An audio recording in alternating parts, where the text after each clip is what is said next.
past 3-4 months, we've been trying to look at what U.S.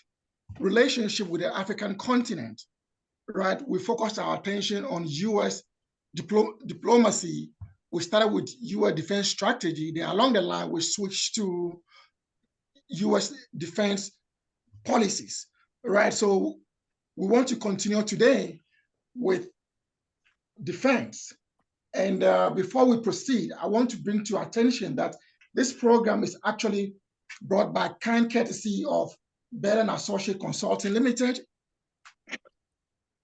in partnership with Budget IT.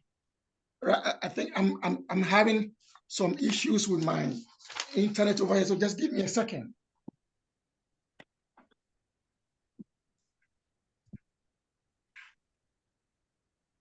Yeah, so Lieutenant Takoka, you can hold it for me and have a conversation once I try to fix my internet over here.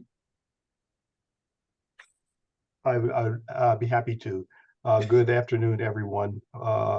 As many of you know, my name is Todd Coker. I am a retired U.S. Marine, and I have been participating in these webinars here for at least the past month. And we have been, Bella and Associates had a keen interest in the U.S. and the U.S.'s approach in Africa. And now that said, what Dr. Akwe didn't mention yet is that this program has a specific design or intent, and that is the Sankofa series, and in the Africa and the Ghanaian culture. The Sankofa is a look back in the past to inform the future, or to inform the present and your way towards the future. And with that as the backdrop, we have looked at different instances, and then kind of scanning back 2, 3, 4, however many decades necessary, then to kind of put those past experiences and also academically, and then into the topic for the day for the discussion. Are you good there, Dr. Akwe? Yeah, I should think so. Yeah, give me a second, right? I think I can take it off from there.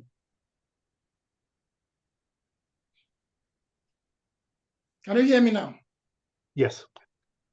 All right. So I have two computers turned on now. All right. So let me close this one over here.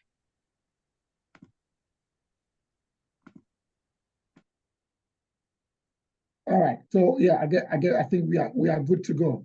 All right. So thank you very much, Lieutenant Takoka. Right. So today we have a packed show with military, national defense, and security practitioners, scholars, and experts. Right. Before I introduce our guests, let me inform our listeners and viewers around the world that the Sankofa African Affairs is organized by Bell and Associate Consulting in partnership with Budget IT. Okay, so Bell and Associate Consulting is more or less a consortium, a policy research think tank made up of a consortium of independent consultants around Africa and on the diaspora.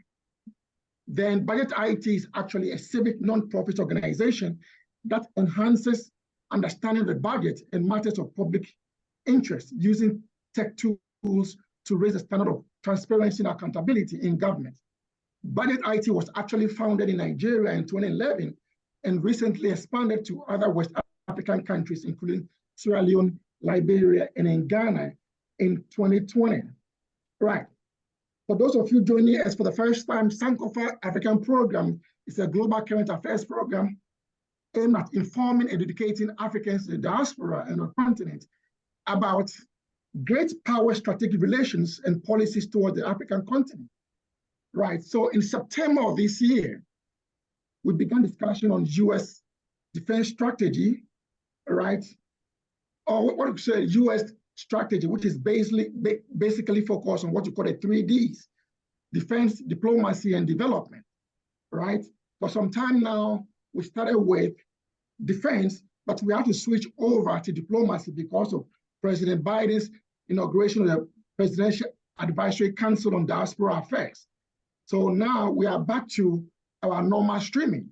Today, we will continue our discussion on U.S. defense strategy and other security challenges facing the African continent. Our discussion topic today is democratic challenges, tools, and human insecurity in Africa, with emphasis on the Wagner Group and U.S. militarization of the Sahel and West African sub-regions. The discussion topic is critical and important, so the series will continue throughout the month of December and into January. It's kind of a very critical topic and very, very important to us. So we dedicated the whole of December. So we have next week, 22nd, then 29th, then we'll continue into the months of what? January 2024, given the challenges happening on the African continent. We all know that recently, about 2 weeks ago, there was a coup attempt in Sierra Leone. So this makes the topic very, very interesting as we proceed. Right. Now, today, to help us deal with the topic, we are having experts who are coming from different perspectives. That is the most interesting thing about the Sankofa African series, because it's a U.S. strategy towards Africa. We have experts coming from the United States who tend to hold U.S. perspective. Then we have experts also coming from Africa who tend to hold African perspective. Then we have those who form in the middle who try to create a compromise, right? So don't be surprised that you hear from different experts and they tend to share different perspectives as to the issue that we are discussing. Now, to join us to do the discussion today is Dr. Joseph Segal, who's the Director of Research, African Center for Security Studies and National Defense University. Now, let me give you a quick background of Dr. Segal. He is more or less from an academic perspective. Dr. Joseph Segal leads the African Center Research Program, which produces the Center's African Security Briefs, research papers, special reports, spotlights, and infographics. Prior to joining the African Center, he was a Douglas Dillon Fellow at the Council of Foreign Relations, a senior research scholar at the University of Maryland Center for International and Security Studies, and a senior advisor for democratic governance at DAI. He also served in various field capacities throughout Africa, as well as in Asia and the Balkans, with World Vision and as a Peace Corps volunteer. Dr. Segal holds a doctorate in international security and economic policy from the University of Maryland School of Public Policy and a master's in agricultural economics with an emphasis on African food security from Michigan State University. Dr. Segal, it's an honor to have you for the first time, the Sankofa African Program Affairs. Now, I want our listeners to take note that I earlier on reached out to the African Security Studies somewhere in October, trying to get a participant. Unfortunately for us, last week, we had Dr. Segal starting to join us. So Dr. Segal, it's a privilege to have you on as our guest today, and we hope to have you as we continue with our series. So we take this opportunity to actually formalize welcome you to the program. Right. We'll give you time for you to have your opening statement. So let's go ahead with our introduction. Then the next person that we have on our program today is actually Dr. Emmanuel Kwesi-Aning. Right. I don't think he's actually on the panel yet, but he's a director of Faculty of Academic Affairs and Research of the Kofi Annan Peace Training Center in Ghana and a clinical professor of peacekeeping practice at Kennesaw State University in Atlanta. He holds a doctorate in political science from the University of Copenhagen, Denmark. He has served with the African Union from 2005 to 2007 as the first continental expert on the Common African Defense and Security Policy and Counterterrorism located in Addis Ababa, Ethiopia, with responsibility for the African Center for the Study and Research on Terrorism. Subsequently, Dr. Ainin served as a senior consultant for the Department of Political Affairs of the UN in New York and wrote a Secretary General's report for the Security Council on the relationship between the UN and regional organizations, especially the African Union in 2008. So I was very, very fortunate to meet Dr. Ainin somewhere in 2017 when I had gone to Ghana to do some research work over there, right? So for our viewers, we hope to have Dr. Ainin join us to have an interesting conversation as we proceed. Then the next person on our panel discussion is Colonel Retired William M. Chris White. He's a retired U.S. Army colonel and also the principal and CEO of Indaba African Group with extensive security sector, international development, and education field experience in Africa, Europe, Southwest Asia, and North America. His specialties are counterintelligence, counterterrorism, signal intelligence, security sector reform, national security strategy. Retired Colonel Chris White holds a master's degree in strategic studies from the U.S. Army War College and a master's in international relations from Tri University. My first encounter with him was actually in 2007, like I said, during the coup d'etat in Zimbabwe when everything was being transmitted live on TV. So we got a chance to engage on LinkedIn. And since then, we became friends and we were communicating back and forth, back and forth. And fortunately for us, he's here and we've had a couple of coups also in the Sahel regions. So he will be of immense help to us to diagnose some of the issues at stake. Then we have Lieutenant Parker. He has introduced himself already, right? He has been with us from the very beginning. And like I keep saying all the time, he has been on the African continent more than I have been on the African continent, right? So he has more insight about the nitty-gritty of what goes on in the African continent. And he's been a resource to us for the past 3 months, right? So all of you, it's an opportunity to have him over here today. Then we have Colonel Khan, right? He's also been on the show before. So he's somebody who has been with us for a long time. I met him actually also in 2017 when I had gone to Ghana to set up the office and we wanted to recruit people to serve as independent associate consultants for us. And that is how we got in touch with him. So he's also been a good resource for us.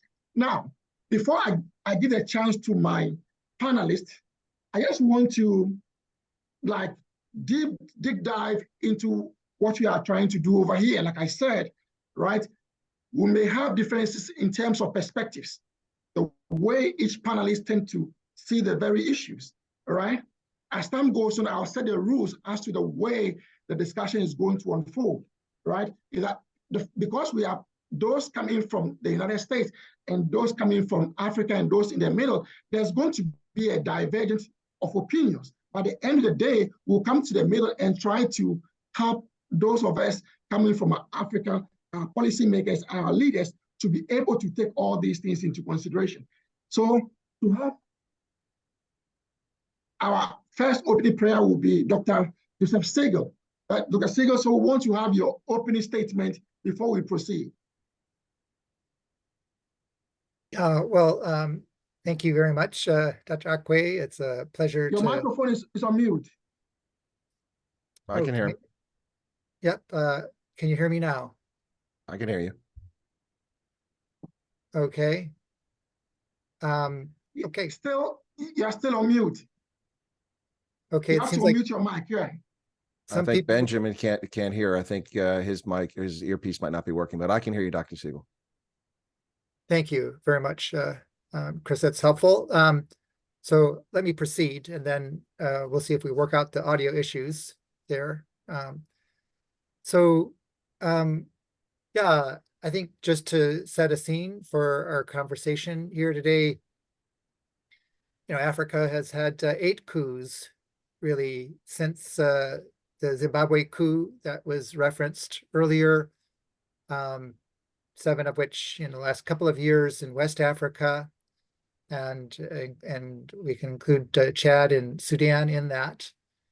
And this is really challenging the trajectory we had seen on the continent, where things were slowly evolving towards more democratic government. And it has been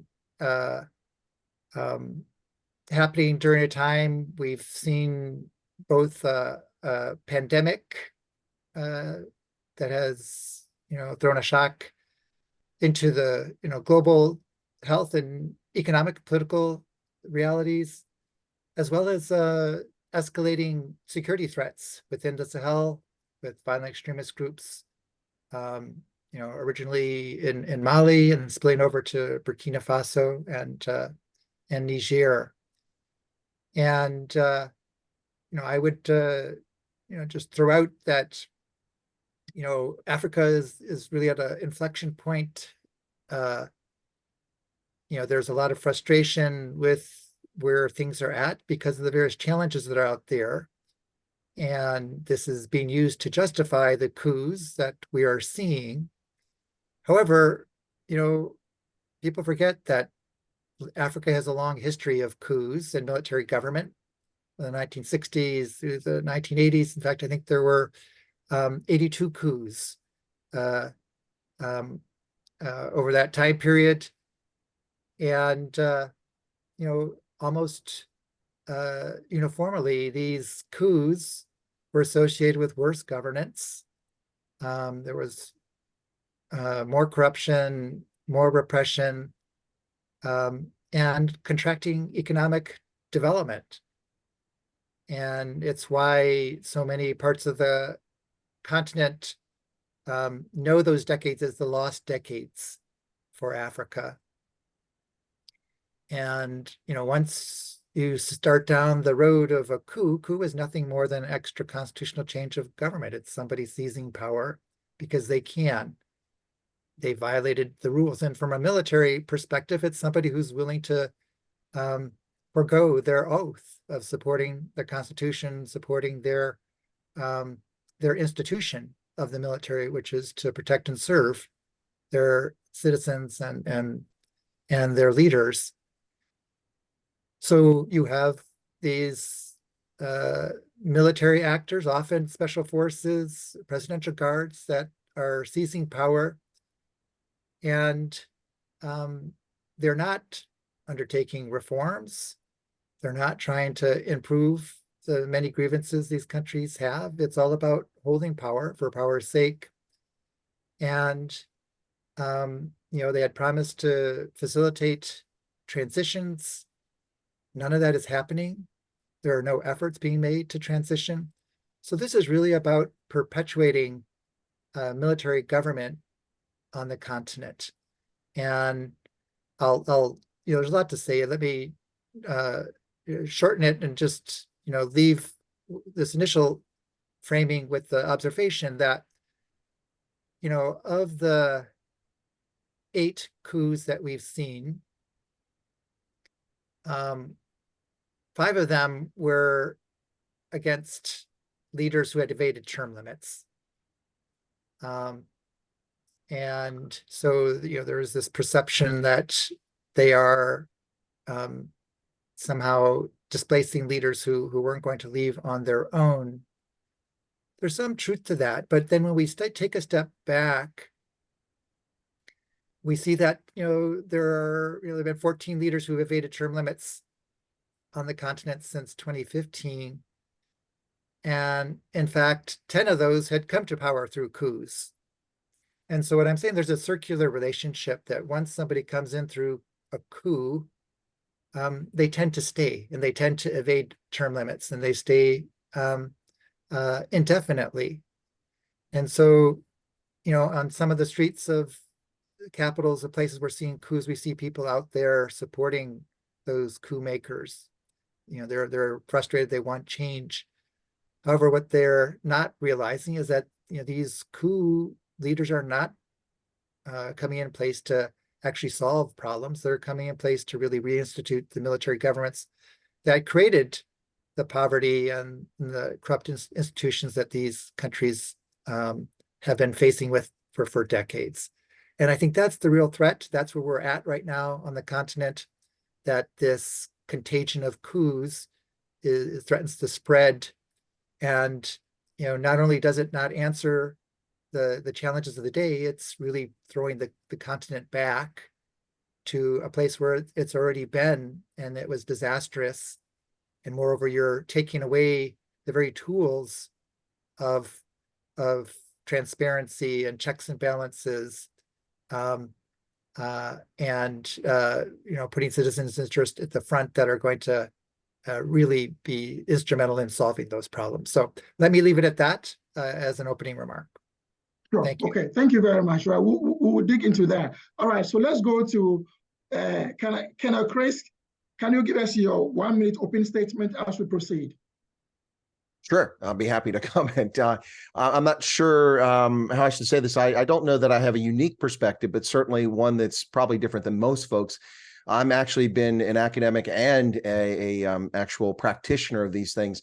I've probably got more in-country, on-continent, and also national level experience with security cooperation than any other folks in the U.S. Army, having served in Tunisia, Liberia, Botswana, Malawi, Niger, Mauritania, Uganda, and at the AU in Ethiopia. And in most of those affectations, I was actually involved in security cooperation, whether it was 1206, 1207, 1208, 333, the Trans-Sahel counterterrorism program, all these things we're going to talk about today. I think that some of you may be surprised at what I have to say about those programs, having been involved in them. Some of you might not be surprised, but I look forward to the discussion. Sure. All right. Thank you very much. Let's go to Colonel Alex Khan. Okay. So, Dr. Benjamin, thank you very much. I have been privileged to be a military officer now, active military officer. So,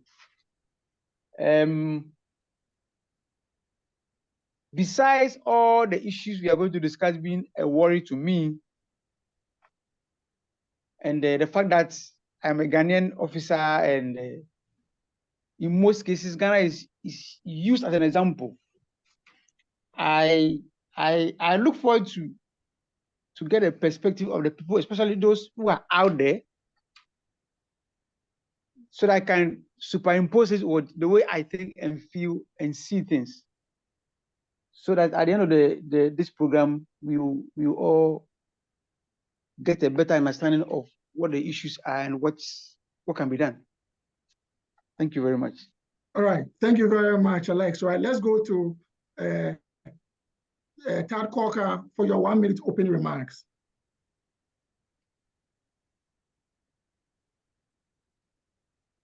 Thank you for the opportunity, and just by way of background and somewhat in response onto Dr. Siegel, in terms of coups and unrest in throughout the continent. I think so. That's with the 8 or so coups, the 5-term limit issues. I would say on the other side, that may be the bad news, but there also are some good news stories as well. And I'm just happy to say that to be able to report that I have been involved in many of them. In Senegal, in the Gambia, with Sierra Leone, with Cote d'Ivoire, with Ghana, and with Nigeria, and with Mauritania and Cape Verde. So there is, even though there are some dark clouds and some rainstorms and bad things going on over there, there are also some good examples. And I'm hoping that when Colonel Wyatt comes back, that might be what he's referring to on some of these other success stories and turning the curve. With that as a backdrop, I'll yield the floor. Thank you for your time. All right, thank you very much to our panelists. Right now, what we normally do over here at Sankofa African series is an open forum discussion. All right. So what we do is that I will direct a question to a particular panelist based on the panelist's expertise, for him to do the presentation. After the presentation is done, we will give the other panelists also time for them to react to what the main question that was directed to the panelist. They will have time, probably like a minute or two, to react to that. So I'll direct a question first to a particular panelist. He or she does the presentation. Then after, I'll let other panelists come in with their own thoughts on that. Now, what we do also is what they call Sankofa. Sankofa means what? Going back to the past, right? Look at the present and learn some lessons, some of the mistakes that were done and how to correct them going forward. So what I will do is that I will create a narrative, right? The narrative will go back into the past, then we'll project it into the present, and we will learn some lessons from it as we proceed into the future. So the use of this narrative is for us to be able to learn from the past and be able to forge ahead. So this is going to be the narrative that I'm going to create. And this narrative is going to be on Africa democratic crisis, which I'm going to direct it to Dr. Segal, right? So I'm going to make the narrative. Bruce Jensen, right, who has written a lot of books on US foreign policy, right? It's a professor of public policy and political science at Duke University. He summarizes Bill Clinton's foreign policy strategy after the collapse of the Soviet Union in 1994 in his State of the Union address on democracy, security, and development. And this is what he stated. To ultimately achieve the best strategy to ensure our security, that means the security of the United States, and to build a durable peace is to support the advance of democracy elsewhere. Clinton's advisors coined the term enlargement, playing off Cold War containment to refer to the spread of global democracy and the US interests they serve. A major Clinton administration policy statement declared all of America's strategic interests, from promoting prosperity at home to checking global threats abroad before they threaten the community of democratic and free market nations. Ensuring the success of democracy was posed as both pragmatic and idealistic goal, serving peace as well as principles. So this was the idea of democracy, right? Enlarging democracy could be traced all the way back to 1994. We know what Samuel Huntington wrote in 1991, the third wave, right? So 3 decades, we've seen democracy spreading throughout the whole of Africa since 1993. Dr. Segal, I read some of your articles where you refer to starting from Benin, Ghana, South Africa. So these were some of the countries that started with the third wave, which what Huntington referred to. So 3 decades later, in an article that myself, a colleague of mine, Benjamin Mashar, and another colleague of mine from Howard University, that we recently published, right? In the abstract, this was the conclusion that we came up with. We said what? Recent warm receptions to military takeovers and mongering for coups d'etat by citizens in some African nations are due primarily to the disillusion that has accompanied the promise that democracy in a globalized world will lead to prosperity and improve standards of living. But democracy has rather contributed to a myriad of social, economic, security, and political challenges.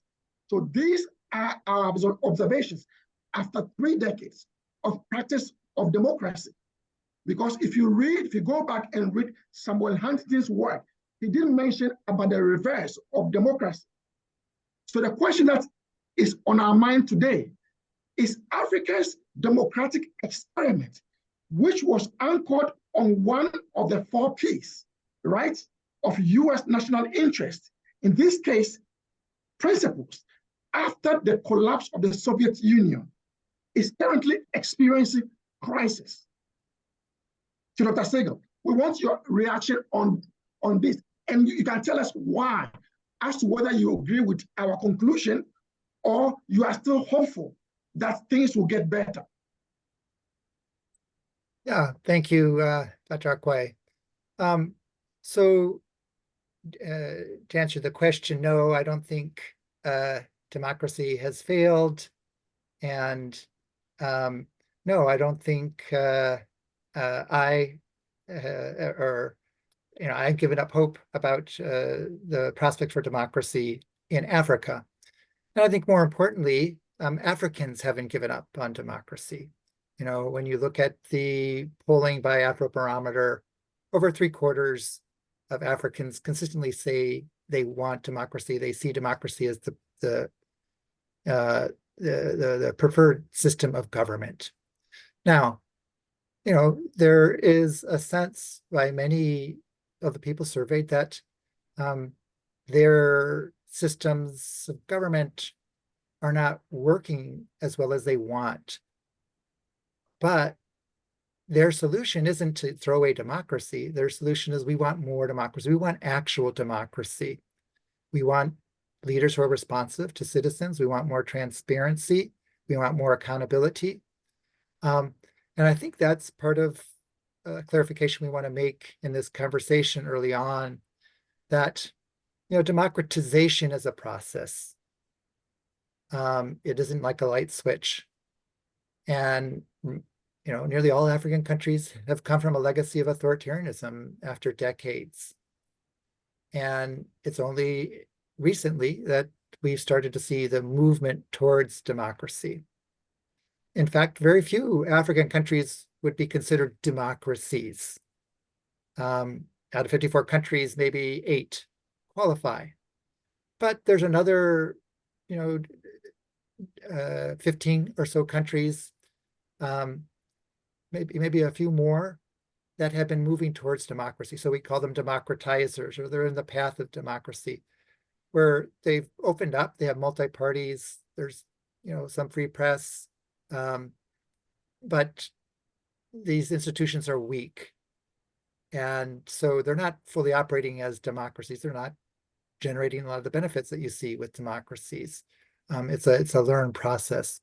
So it is that process of transition, I think, that we want to focus on. And how do you strengthen democracy so that they are more responsive to their citizens? And I don't think, I think when you look at the empirics, and it's an argument we're seeing with the coups about how these democracies have not served us well. I think we need to step back and recognize that, in the countries we've seen the coups, and the ones that get the most attention, Mali, Burkina Faso, Niger, Guinea, they all had democratic governments, or democratizing governments. But all these countries were fragile states. They're all in the bottom quartile of the UN Human Development Index before they started to move towards democracy. They had years of repressive, mostly military government. And it's really, each of them is a little different starting point, but they've only been moving towards democracy in the last decade or a little bit more. And we've seen in each of those cases, in fact, that there was progress. There was economic progress. There was accountability. There was increased accountability, so increasing improvement on corruption issues, and there was stronger development performance in these places. And so, yes, they were moving slowly. Yes, they were still slow. They were still fragile states with many challenges, but they had moved forward compared to what they were before. And so I think we have to be careful we're not throwing away the whole concept of democracy, because these countries continue to have challenges. That shouldn't be surprising to anybody that a Mali or a Niger or Guinea is going to have problems. They're going to have problems for some time. It's a matter of, are you on the right trajectory to solve them? A lot more to say. Last thing I would throw out is, and I think it's overlooked in this discussion, is that, we need to realize too that there are external actors that have a hand in this. In each of the countries we're talking about, there were concerted disinformation campaigns, mostly sponsored by the Russians, that very much were making these arguments. Democracy has failed. These governments are too close to the French. Democracies bring chaos. And these have been very orchestrated and pumping up these narratives within these populations and have sort of helped foment a crisis that military actors have used to seize power. And so I think we have to be careful, when we say, well, democracy has failed, that we're not actually just playing into the very narratives that the Russians have been stirring up. So let me stop there. All right. So before I let my other panelists come in, I want to follow up with a question, right? So I read your piece where you try to categorize African countries in terms of those who are democracy, those who are democratization. I saw that. Now, sometimes we tend to have problems because if you read the work done by Robert Dow, right, he lists a list of elements, right, that should be there for a country to be recognized as a democracy, right? So that means if you are not able to qualify to meet all the conditions over there, he will consider you to be an illiberal democracy or electoral democracy, right? Now, recently, Prozowski wrote a book where he said, the title of the book is what? Crisis in Democracy, where he said what? The minimum what element to look for in a democracy is elections, right? He considered election to be the minimum that you have to look for. Now, African countries have recognized the fact that, and you can see for the past 2 decades, African countries have been holding democracy because the democracy has been an instrument, right, that the West used to recognize them legitimately. So they've mastered the act of holding elections, right? Now, if you realize most African countries are changing constitutions, or they are secretizing elections by adopting all kinds of tricks to hold on to elections for a long time, right? Now, we can look at the exception of South Africa, right? Some people can make the case of South Africa being an example. We know South Africa has a huge Black population, which is mostly in favor of the ANC. So the ANC is going to continue to win elections, right? If you come to Ghana, which is going to be another example, we saw what happened in 2020 when 8 people lost their lives, right? So seeing all these things happening on the continent, right? And the military consider themselves to be the guardians of democracy. So because they were the one that led a democratic transition, right, during the 1990s. So they are making the argument that they just don't want to be left in the barracks. Since they are the guardians of democracy, they have a stake in the state.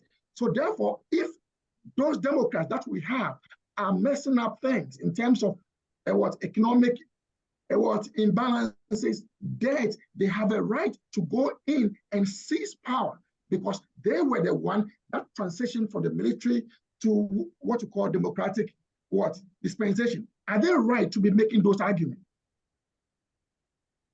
Well, the answer is no, they are not the ones who should be making those decisions. A military is responsible to an elected, legitimate civilian leadership. They are the ones who are empowered to make decisions, and the military is there to support them. And as part of that, you're protecting the country from external threats.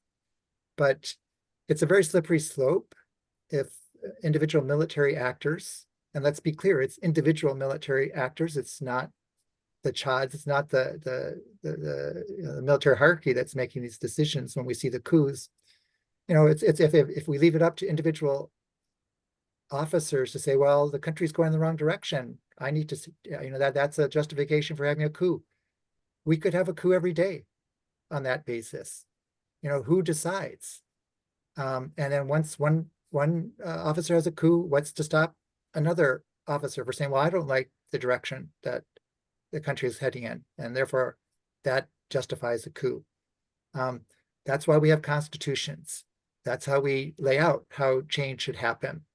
That's why we talk about militaries in democratic countries being apolitical. You're there to serve the state. You're there to protect people as guided by the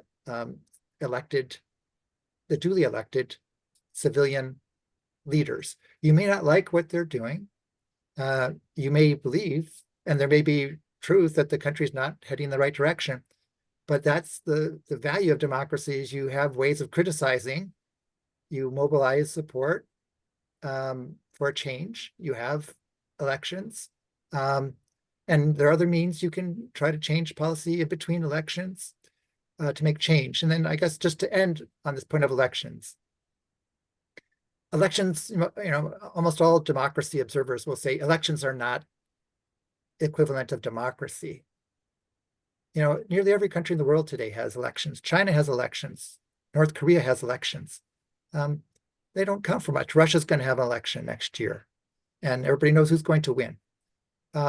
So it isn't about elections. It's about credible elections. It's about that has to be coupled with political participation, so that opposition has a right to organize and have assembly, have freedom of expression, and the Electoral Commission is going to be conducting this in a free and fair manner. There can be active civil society.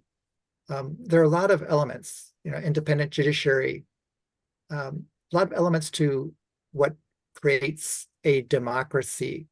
Elections are one important part of that, but there's a huge difference in the quality of elections, and we can't be ignorant of that. So we need to think about, how do you make sure that these are valid elections, like we just saw in Liberia, and it led to a change. So that should be the norm. That's, I think, not unrealistic for Africa. Thank you. All right. Thank you very much. Lieutenant Kwaka, I want you to weigh in briefly. We recently saw what happened in elections in Nigeria, right? We also saw what happened in terms of the elections, the results being uploaded. And we also saw what happened in Ghana, where the Electoral Commission was supposed to go and testify in court, and they refused to do that, right? Doesn't these things raise questions in the minds of these people, that what are these people up to? Because these people should be accountable to the people. Look at what happened in Nigeria, and look at what happened in Ghana, right? These are countries that has been practicing democracy as far back as 1993. And if we see elections being rigged or things, there's some kind of machination, doesn't these things raise concerns in the minds of these people, the citizens?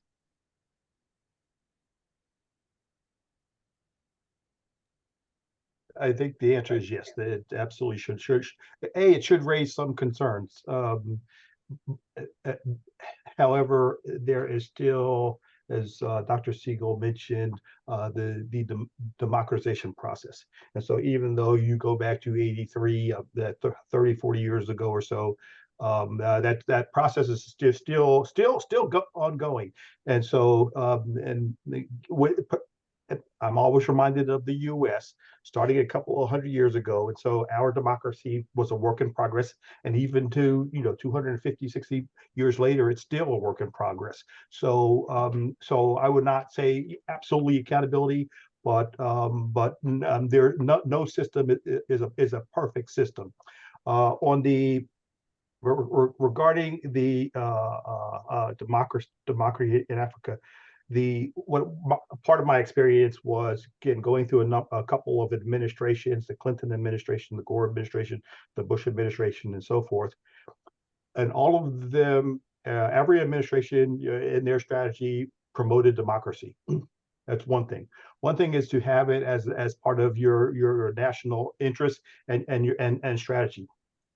The challenge that we had in the U.S. was that, and the other aspect of it, specifically in Africa, is that my experience is many Africans really look up to the U.S.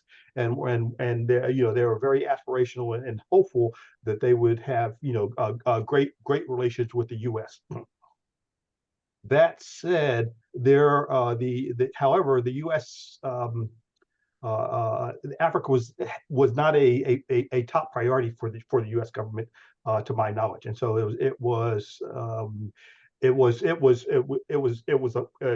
important for partnerships, but it was, as you have seen recently in the current Biden national security policy, as well as the defense policy. There are the U.S. defense policy and strategy. You had other priorities. The first, someone else mentioned of deterrence, and deterrence really does go to other areas of the world, not so much to Africa on these issues right now. So although promotion of democracy has obviously been a top priority for the U.S. government in Africa, there is the question is what is the U.S. backing that up with? And so, and I would say that many of I haven't had the privilege of serving some of the larger embassies, but the small embassies I have served in that was not a major effort to promote democracy during those periods. Limited staff, limited resources. And so, however, the country was welcome to kind of come through the doors to talk about it. I didn't, in the countries that I operated, lived, and worked, there was not only did the U.S. could not do a whole lot, but also the country did not do a lot to promote democracy. Yes, they had elections. The elections were generally weak. That's fine. Crawl, walk, run. And so they will get there over time. But it's good to hear that the light is still there. It may be dimming, but it's still there. And so part of the question going forward is, okay, so as someone said, okay, what do we do?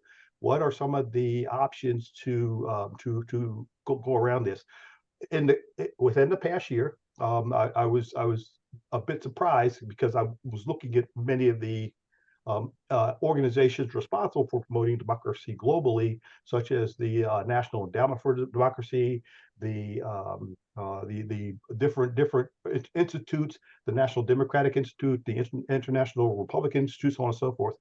Now I have had direct involvement with them in interaction when they overseas in the African countries. But the interaction that I have seen with some of these organizations was really minimal. And so if there was any kind of feedback, that would be it, is that even though they may have responsibilities to be promoting this, it seemed weak at best for me. So those things. Now, also with that is that in all of these, what the U.S. posed the mission would call their integrated country strategy. The promotion of democracy was if they were going to do that, they would go through a certain office, the public diplomacy office, which would be a public affairs office, and so even those offices are generally small.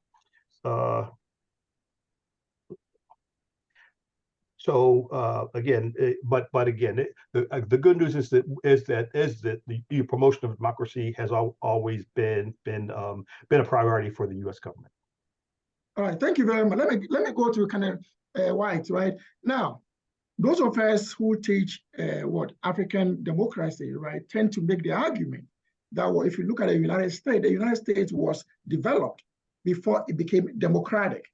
If you look at African countries, right, we are trying to push them to become democratic before they develop. So when you are in the process of becoming democratic, there is a lot of demand from civil society on you. And we know that African countries are weak and fragile, right? So how would they be able to deal with these demands on a weak state democratically? Well, it's a fair question. And, you mentioned, and Todd mentioned the history of the United States. 1607, Jamestown was founded, of course, 1519, St. Augustine, but that didn't become U.S. until much later. But the U.S. had 180 years of experience, those who eventually formed this country before we even had a constitution that was drafted in 1787. So there's a long period of a lot happening. Yes, colonialism and settlement and multiple groups of people coming in, but all of that history combined, plus they had the ability to reflect back on written history and experience from what was happening in the United Kingdom, what was happening in other parts of Europe, and history going back. So all of that played a role, and we kind of had, to compare it to African states, we had kind of an advantage and a head start. I think that's the point we're trying to make here. But, Dr. Siegel stole a little bit of my thunder there. I was going to say this, but I figured he'd get to it. Elections don't equal democracy or representative democracy.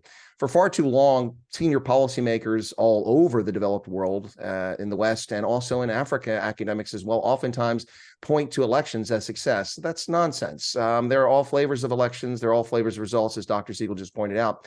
And I don't think that that we really should say that democracies are failing necessary, because as you're pointing out and you're asking here, Benjamin, the question is this the right stage for these countries? Look, I'm not going to say that benign dictatorships are the order of the day, or that I aspire to be the benign dictator of a small African country at some point. But the point here is that, yeah, the horse before the cart, or is the cart with the horse? It's a good question. But, you know, even South Africa is got a lot of problems and struggling here. You know, it's not a representative democracy in the same sense that, say, the United States is. No South Africans, other than members of parliament, vote for the president. He is essentially elected as a prime minister, the same as the UK and other systems like that. So different flavors, different levels of this. But one of the key things that we really have to talk about here, and it's been alluded to, I think Dr. Siegel mentioned it briefly, this is the real challenge. America, when people talk about America, I'm not saying we're particularly strong right now or weak, but when people talk historically about America and its democracy, its type of democracy, Alex de Tocqueville really put this correct. When he came to America and he wrote Democracy in America, he talked about the institutions of America. And when in Africa, and I talk to Africans about institutions, a lot of people and Americans automatically revert to, oh, you mean the Supreme Court or Congress? No, that's not what I'm talking about. And that's not what de Tocqueville was talking about. He was talking about citizens engaged. You know, things like the Kiwanis, the Lions Club, the Moose, the Elks, the Bar Association, the American Medical Society. These are scouts. These are groups of citizens who organize things and self-regulate themselves with behavior and norms. These institutions, in many cases across Africa, were severely disrupted by a long history of colonialism, whether we're talking about the Nguni-speaking peoples moving down the Rift Valley, or Europeans arriving later, or Arabs, whatever I want to talk about. But these indigenous systems were affected, and some were very effective before the interruption, some were not effective. And Africa has a veneer of that still existing. I mean, look, we're having a dispute right now in South Africa about whether the king of the Zulu is actually the king, because the president of the republic broke the law, and now he wants to appeal it. But I think this is actually a healthy sign of an evolving or democratizing country. But the question is here, that back to your point, what's the issue here? Is it that democracy should have come first and then development, or development? I think given the late start that most African countries are dealing with because of the colonial era that just ended in the last 60 years, it almost has to go simultaneously. That's the best you can hope for here. And I think the authoritarianism is a problem that's just too easy to make happen, because as Dr. Siegel said, accountability, transparency, and responsiveness are the things that Africans want and desire. We see it over and over again. My decades living in Africa, that's what Africans expect, whether they're highly educated or they're just people who've got no education. They expect people to answer to them. They expect people to be honest with them, by and large. Look, we all got crooks everywhere, but that's what people are expecting. And I think that we really have to try to develop both at the same time. The bottom line here is that there's no reason not to democratize and give people a voice in their government. Autocracies never go well, and we're seeing that all over the world right now. And I'll leave it right there. Thank you. Sure. All right. Colonel Alex, do you have anything to say before I give Dr. Siegel the final word?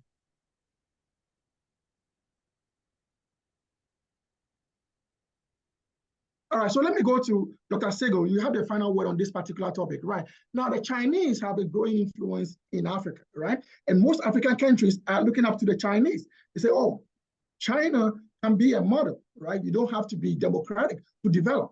But most African countries, they tend to, in their part, they tend to look to the US and to the West. But now they're looking towards the Far East, looking to China, making the argument that you do not necessarily have to be democratic to develop.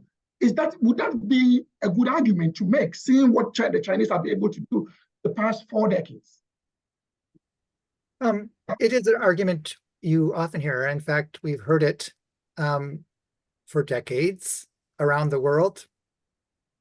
And it's an appealing argument on the one hand. In fact, there was for a long time a belief that poor countries needed to have authoritarian governments to develop. That because they were poor, you needed a strong government that could marshal the limited resources, had set a strategic plan, build infrastructure, create literacy, urbanize, create cosmopolitanism, and then and only then could you have democracy. And that was the rationale for supporting many authoritarian governments through the 1950s, 60s, 70s, 80s, into the 90s. We hear the argument still today. But when you look at the evidence, that theory doesn't hold up. That, in fact, even among poor countries, countries with more democracy, that are more pluralistic, more accountable, more transparent, they do better for their people. You know, just to throw out a few figures, you know, the average per capita economic growth for democracies in developing countries is a third higher than the average economic growth you have in autocracies. The chance of attaining secondary education is about 40% higher.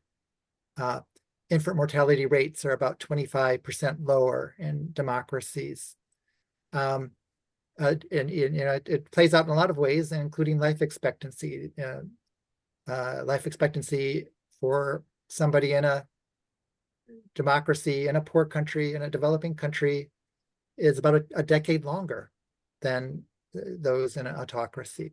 So a lot of factors that lead to higher quality of life in these countries. And so, and from an empirical standpoint, no, you don't have to wait to develop before you have a democracy. And in fact, we found the opposite, that autocracies, they don't have an incentive to invest in their people. They invest in keeping themselves in power, which ends up being very negative for their citizens. And so you actually have to have some democracy. You have to have, you know, these mechanisms of accountability we talked about to lead to change.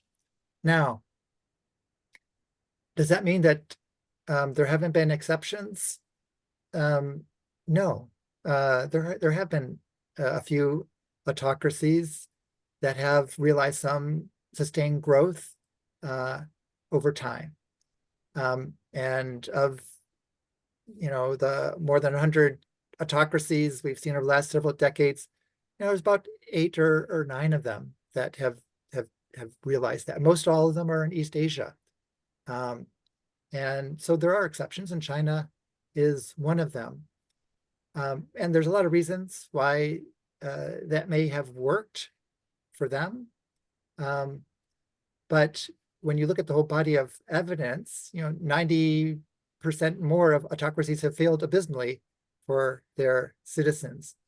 And, you know, in Africa, we've got plenty of experience of autocracy, and it hasn't produced, you know, that rate of economic growth and development that people are looking for. And so it becomes a seductive argument that, oh, well, look at China. You know, let's do that. You know, let's follow that. That's the reason why we should be autocratic. It just when you look at Africa's experience, it's very different than East Asian experience, and it hasn't worked. And therefore we should really look at the things that have worked on the continent, and they're the practical ideas. You know, get people involved. You know, Chris makes a good point that, you know, democracies require citizen engagement. They don't happen on their own. They can't put it on autopilot. You need people to be involved and pressing for change. You need accountability. You need lower levels of corruption. Those are the things that lead to change. That's what we hear from development folks. And that's borne out by what we see in terms of the empirics. Thanks. All right, thank you very much. That takes us to our next topic, right? Which has to do with, there's a narrative that African democratic crises are a result of domestic homeland security issues. So I want us to look at that narrative, right? Then we'll direct our question to Pat Corker, right? The political and economic conditions, so I'm creating a narrative. The political and economic conditions prevailing in different African countries and the foreign influences at work during different periods, post-independence, post-Cold War eras, and the promise that democracy in a globalized world will lead to prosperity in African societies have played a part in fueling conflict and coups in the region. There are experts on African security who argue that recent democratic crises, which have contributed to the resurgence of coups historically on the continent, especially in the Sahel and West African sub-regions, are a result of the inability or the lack of capacity of the state to provide domestic internal securities. These experts argue that African countries do not have a clear interest, a clear national policy, right, to address homeland security issues such as the following: debt crisis, poverty alleviation, youthful unemployment and training, health issues, right? Then this lack of national policy to address these homeland security challenges are manifested in what? Local security, lack of law enforcement, and these things tend to pose threat to the survival of the African state, right? In August 2022, right, U.S. executive was the summary of the U.S. executive strategy towards sub-Saharan Africa, right, has this to say: African sub-Sahara is critical to advancing our global priorities. It has one of the world's fastest growing populations, largest free trade areas, most diverse ecosystems, and one of the largest regional voting groups in the UN. It is impossible to meet these era's defining challenges without African contributions and leadership. The region will factor prominently in efforts to end the COVID-19 pandemic, tackle the climate crisis, reverse the global tide of democratic backsliding, address global food insecurity, strengthen and open a stable international system, set the rules of the world on vital issues like trade, cyber, emerging technologies, and confront threats of terrorism, conflict, and transnational crime. So this was part of the Biden strategy for sub-Saharan Africa. Now, my question to Lieutenant Corker: given your knowledge, experience, and military experience on the continent, and the United States as the wealthiest and most resourceful nation on planet Earth, which has the resources, the capacity to support African countries to address some of these homeland security challenges. We've seen some support in terms of USAID, AGWA, MMCC, and other agencies supporting African countries in terms of logistics, right? Comparing what the US has been doing for Africa and compared to what US has been doing to other regions of the world, is the assertion that some experts make with respect to African governments lacking clear national policy in addressing these homeland security challenges, and the US national interest not aligning with what African countries have to do to address this homeland security, because the US is more focused on the Far East. I have a right to make this argument that the US, having all these resources, should be doing more for African countries instead of what we have so far. We saw what happened in the Russian-Ukraine war. We saw the resources that has been sent to Ukraine. Why is it that 54 countries in Africa are not able to get the financial support from the United States? Why is that the case?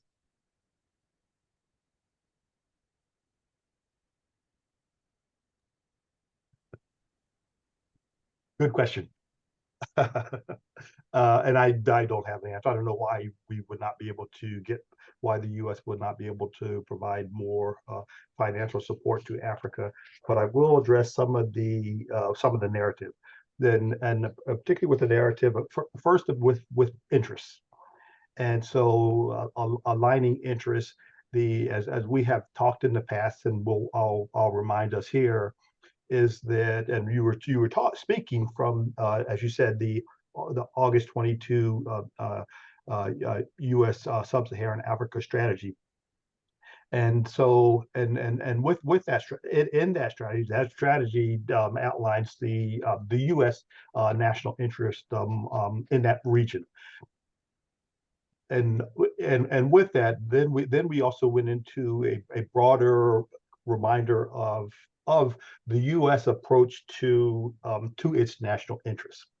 And so, as I had previously mentioned, when we think it when we're at the big strategic U.S. government level, we kind of think of interests in almost in an academic way in terms of the first one are survival interests. We spoke earlier about because that's the number one deterrent is our number one national approach. And then also with that are the what we would label as critical interests. So the survival interest, the one where we're concerned about mortal harm and mortal danger on a big scale.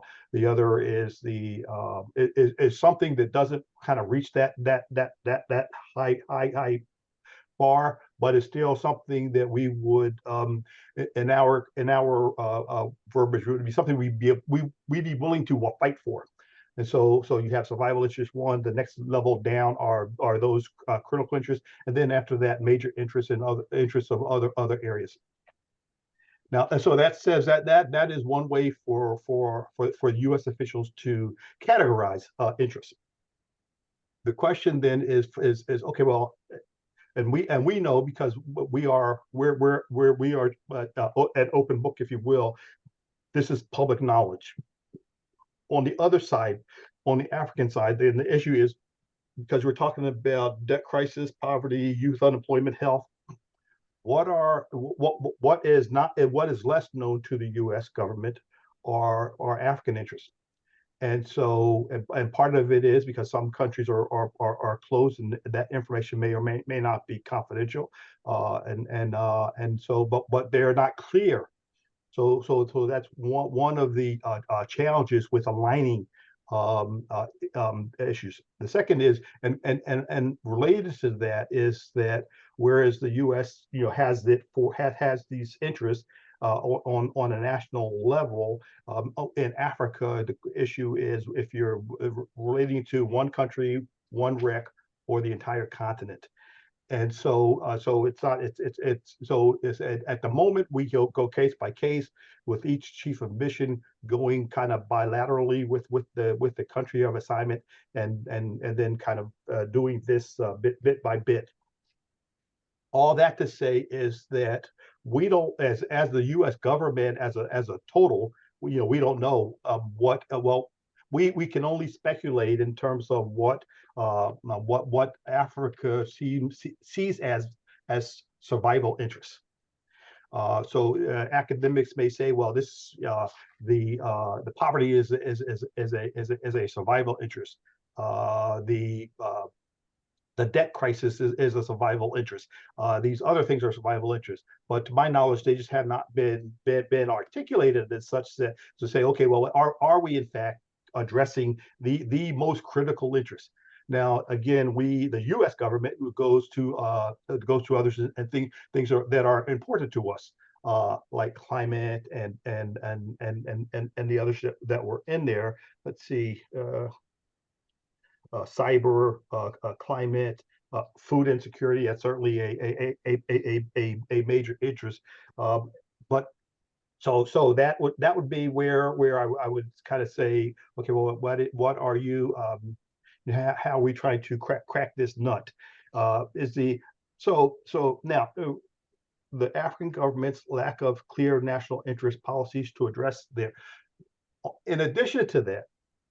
That's on one side. Are the interests themselves? Ours are clear. The U.S. is clear in its national security strategy and its sub-Saharan African strategy. On the flip side, then and it goes back to some of the other conversations about the coups and military men and the like.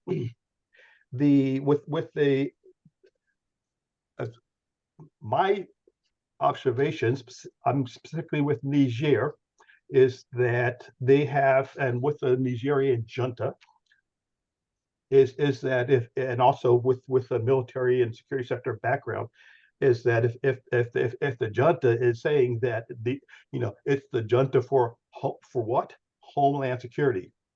And so the issue then is, and I know having been in West Africa for so long and so extensively covering so many countries, that certainly that Homeland Security is their number one concern, as is to the U.S. But those countries just don't have the wherewithal, like the U.S., have nuclear missiles and the like to prosecute these the matter. That's in one, and also if we're trying to align institutions to the problem, it's also curious, if you will, not curious, but it's simply a fact that in the U.S. and the U.S. abroad, there are as we have mentioned before, three organizations, three departments, or two departments and one agency, who are authorized, doing things overseas. That's the Department of State, the Department of Defense, and USAID. And then there may be some others, but those are the primary ones. What you don't see a whole lot of is are these African Homeland Security challenges linking back in to our Department of Homeland Security, which to me would make a little better sense to be able to address this. That's one. The second is that also because of all the countries, and the countries have their with the military prominence.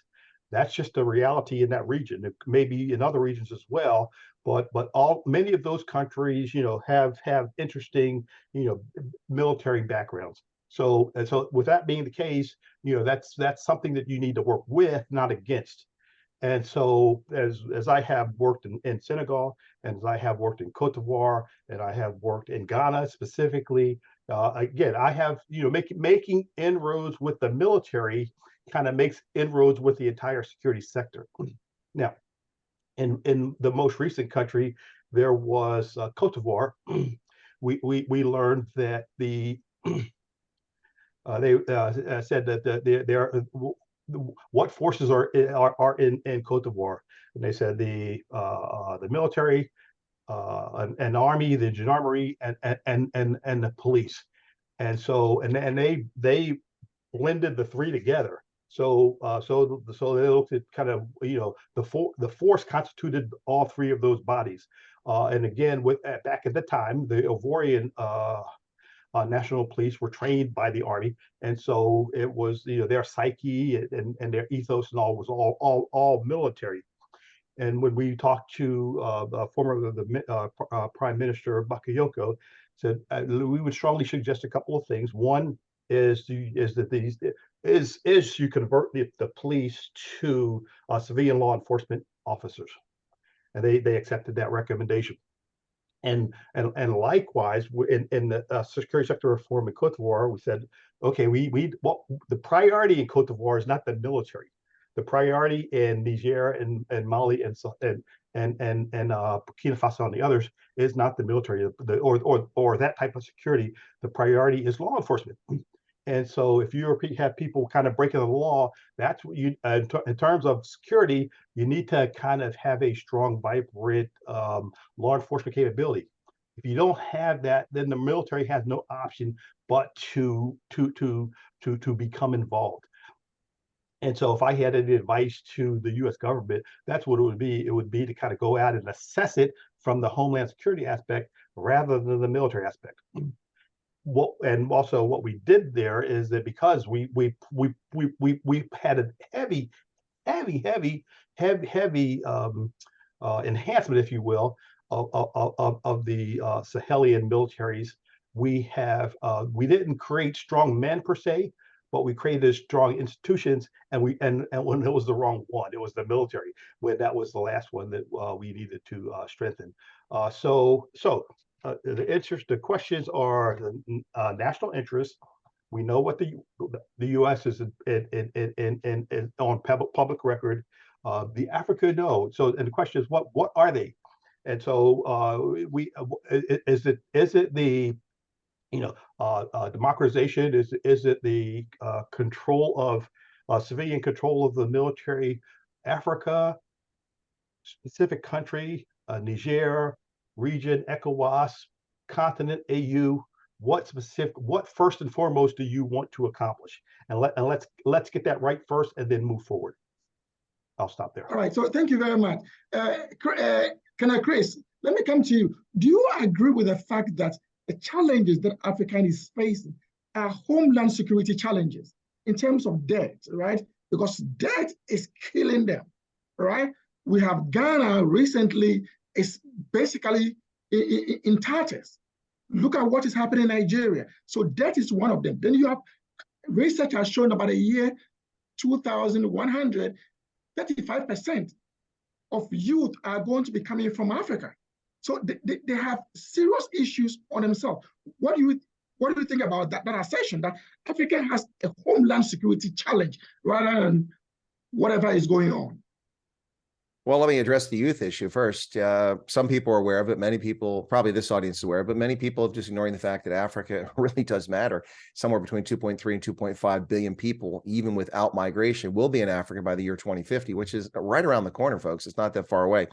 What I see is opportunity. I see lots of people that need clothes and need sewer lines and need cell phones and need housing and drywall and shopping malls and energy. That's what I see.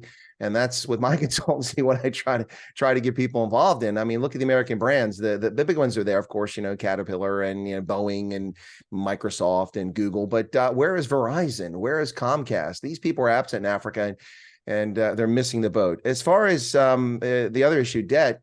Look, this is not going to be a popular thing. I'm quite frankly frustrated and annoyed by debt, and we won't talk about America's federal debt. We could talk about that, but I'm talking about debt in Africa. How many times do we have to go back to the well and forgive debt for malgovernance, malfeasance, misuse of funds, and then plead, racism or unfairness or colonialism?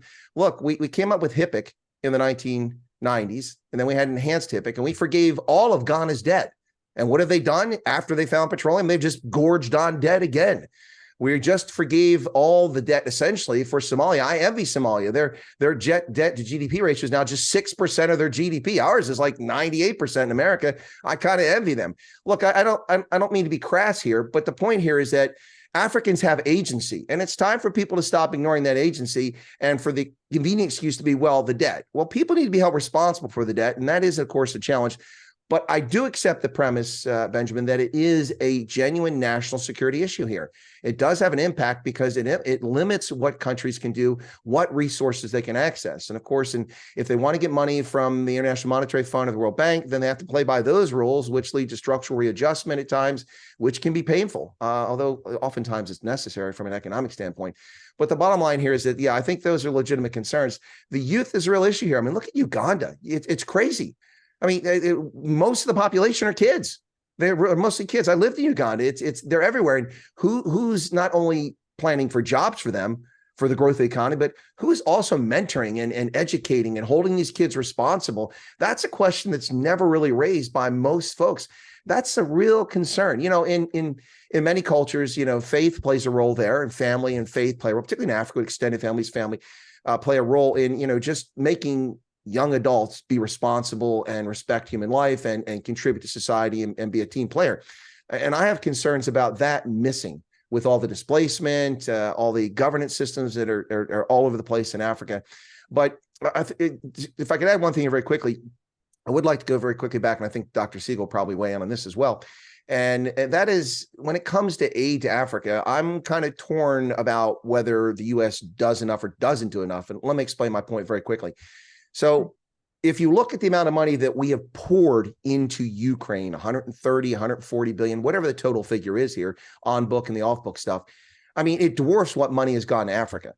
But having said that, the President's Emergency Program for AIDS Relief, about 85% of that money has gone to Africa over the past 20 plus years. We're talking over $100 billion in that program. Probably about 70 billion of that has been spent over Africa, which has made a tremendous impact. If you look at Uganda's healthcare sector, it wasn't for U.S. money going into the healthcare sector, most people in Uganda would get no healthcare. That's a statement of fact, folks. Look at the numbers. It's really scary. And we also do, and I know you want to talk about this at some point, Benjamin, we do pour a lot of money in security in Africa. But if you look at the actual numbers, it's very misleading. And I think in part that's because of the way that we parcel money out, DoD programs, joint DoD state programs, things back and forth. It can be very confusing for those who don't know the systems, but ultimately we do spend a lot of money on security, particularly in the Sahel and also in Somalia, but they're not the only places. But historically, the U.S. has put a lot of money in Africa. Have we gotten our money's worth is the question, and should we continue to do it? They're all open questions. I'm not going to debate those right now. I just want to say that we have put a lot of money in Africa, but when I compare it to what we've done in the past 18 months in Ukraine, I sit back and go, wow, if only I had $140 billion to pour into Liberia, man, oh man. Now, I would expect the Liberians to use that well. That's a whole other story. But anyway, yes, I agree with you that these are real issues, debt. But it's an own goal. Again, Ghana, it's an own goal. I mean, Ghana did not have to take this path, in my view. They could have leveraged their resources much better. But anyway, that's a debatable point. But the debt is an issue here. But how many times do we have to forgive the debt, and then 10 years later, the evil Western institutions are impoverishing Africans? I'm sorry, Ghana, we forgave all your debt. A few years ago, Malawi, we forgave your debt. Mozambique, we forgave your debt. And now people are back at the trough looking for more money. I think it's very illustrative of the approach that many people who lead African countries take. If you look at COVID-19 pandemic, the COVID-19 pandemic had not even impacted Africa yet, and most Africans didn't even know about it. And within weeks, a few weeks of the COVID pandemic hitting and America shutting down and other countries shutting down, all the well, not all, but many of the African finance ministers, well, we need debt relief here. Now, maybe they were looking ahead. And I'll give them benefit of the doubt. But they were screaming for debt relief before any impacts even began to hit them. So I think it's complicated, but I think we need to stop assuming that Africans don't have agency. I'm not saying anybody here is doing that, but a lot of people act as if Africans, they have no say in this. They have no role in this. They very much have a role. It's their countries, it's their continents, their communities. But yes, debt and the coming youth bulge are serious problems for African countries. Thank you. Thank you very much. Let's come to Dr. Segal, right? Given the analysis being made so far, right, looking at the debt level, right, you're looking at youth unemployment, education level is very low, right? Aren't these things serious challenges, right, to democracy? These are internal homeland security issues that we don't have in the United States. We don't have to worry about this, but these are things that they have to deal with on a daily basis. How do you navigate all these homeland security issues while at the same time you are thinking about consolidating democracy?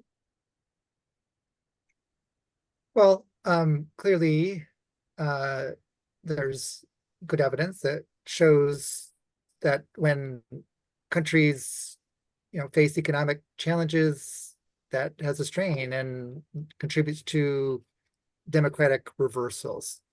So clearly, it is an important issue for democracy and democratization.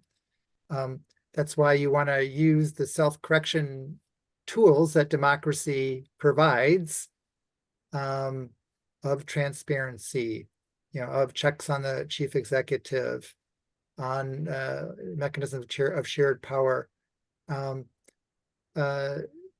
to identify priorities, look at problems and look at better ways of solving those problems.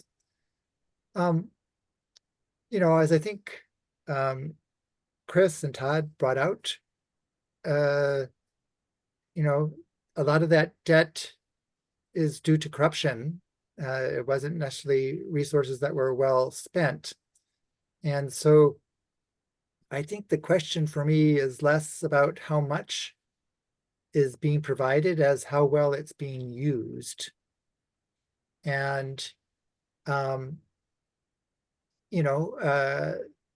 there's in economic terms, there's something called absorptive capacity, question of just, for a smaller economy, there's only so much new capital you can absorb without changing price structures and labor rates and making everything else more expensive, fueling inflation.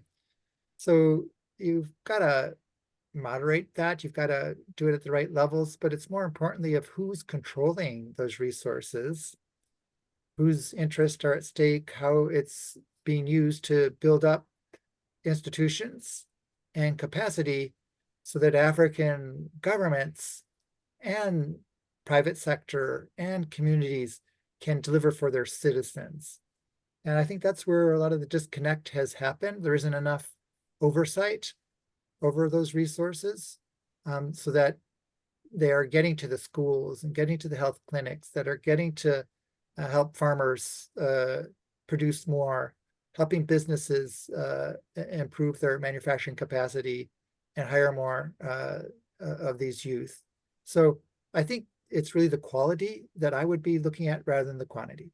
Thanks. Right. Thank you very much. You mentioned the issue of corruption, right? I just want us to take probably like a minute each to discuss this very issue. During the 70s and the 80s, right, when we're having this transition to democracy, there were 3 case studies. I can give you 3 countries as case studies, right, which had military governments in play or military regimes, and they transitioned to democracy. They were dealing with corruption. I can use the case of DR Congo under Mobutu Sese Seko, very, very corrupt. We go to Nigeria under Sani Abacha, very, very corrupt. We come to Ghana under Achampo, very, very corrupt. These were 3 countries that were military regimes, and they transitioned to democracy. Now, these 3 countries are now democracies, in quotes, right? Ghana is a democracy, Nigeria is a democracy, and DR Congo is a democracy. And yet still, these democratic states are even more corrupt than their predecessors. What could be the reason why we are having situations like that? Tad, what do you think would be the reason why? Because we normally say what military regimes are more corrupt, but we've had a transition with these 3 cases that I've given you. DR Congo, Nigeria, and Ghana. Ghana was 79, right, with transition. Then we come to Nigeria, under Sani Abacha, we were able to transition. Then the DR Congo under Mobutu Sese Seko were able to transition. But we are now in a democracy, and these democratic regimes are more corrupt than their predecessors. What could be the argument to be made for such a situation? Briefly, what could be made of that is that it's part of the system, and so because they were corrupt in the past. Part of what they're doing, they have legacies and still tentacles in the system, and so sometimes the system just has not flushed out all of these corrupt tendencies. These may be learned habits by folks who kind of have sat back and were juniors at one point and then became seniors along the way, and so that just may be part of the. That may be part of the fabric. It may be part of the spoil. It may be part of the mold that had been built in. But that is not, to me. It will not. The system will not be perfect and pristine, and it just may take time to work out. Again, as with Colonel Wyatt's mentioning of the U.S. history, we've had a series of that where we've had very interesting political personalities. I'm not talking presently, but in our past, and also with different conditions, kind of working through corruption, working through mob connections, working through other types of things in the past. So it just may be a function of the people in their connections and history and going forward. When I was most recently in the Gambia, and also kind of working with the former president Jammeh, is that even one of the things that we did, because this was a post-authoritarian transition to democratization. But the very first strategic priority for us was to do what? Was to address, if you will, the post-authoritarian legacies, and one of the legacies was his corruption and also authoritarianism, dictatorship, and the heavy-handedness. So that's and even though he left and is now elsewhere, that his system remained in place. Not the only thing that changed in the Gambia was the leadership, and so they may present a different phase, but you may see down the road somewhere this likewise these tendencies start to kind of come back up to the surface. All right, so thank you very much. Let's go to White. Now, if you observe, for example, right, on a yearly basis, Africa loses probably like $60 billion in IFFC, illicit financial flow, right? Why is the United States, which is canceling debt and helping these African countries, help them to craft what you call Foreign Corrupt Practices Act to be able to stop these illicit flows to Western nations? But we saw what Mobutu did. Most of his work was snatched up in France and Switzerland. So why is the United States being the forefront, trying to help these countries, not trying to set up what you call foreign, encourage them for them to set up Foreign Corrupt Practices Act to be able to check all these things? Well, to be fair, Mobutu was a long time ago. That's not an excuse, just saying we're talking 2.5 decades ago. So many of these systems and checks and balances come in place since then. A lot of as a consequence of 9/11, the IBAN system and such like that have reinforced these counter illicit flows. But I mean, let's be honest, much of the money that leaves Africa isn't illicit. It's legitimate. People just take their money elsewhere because of lack of confidence.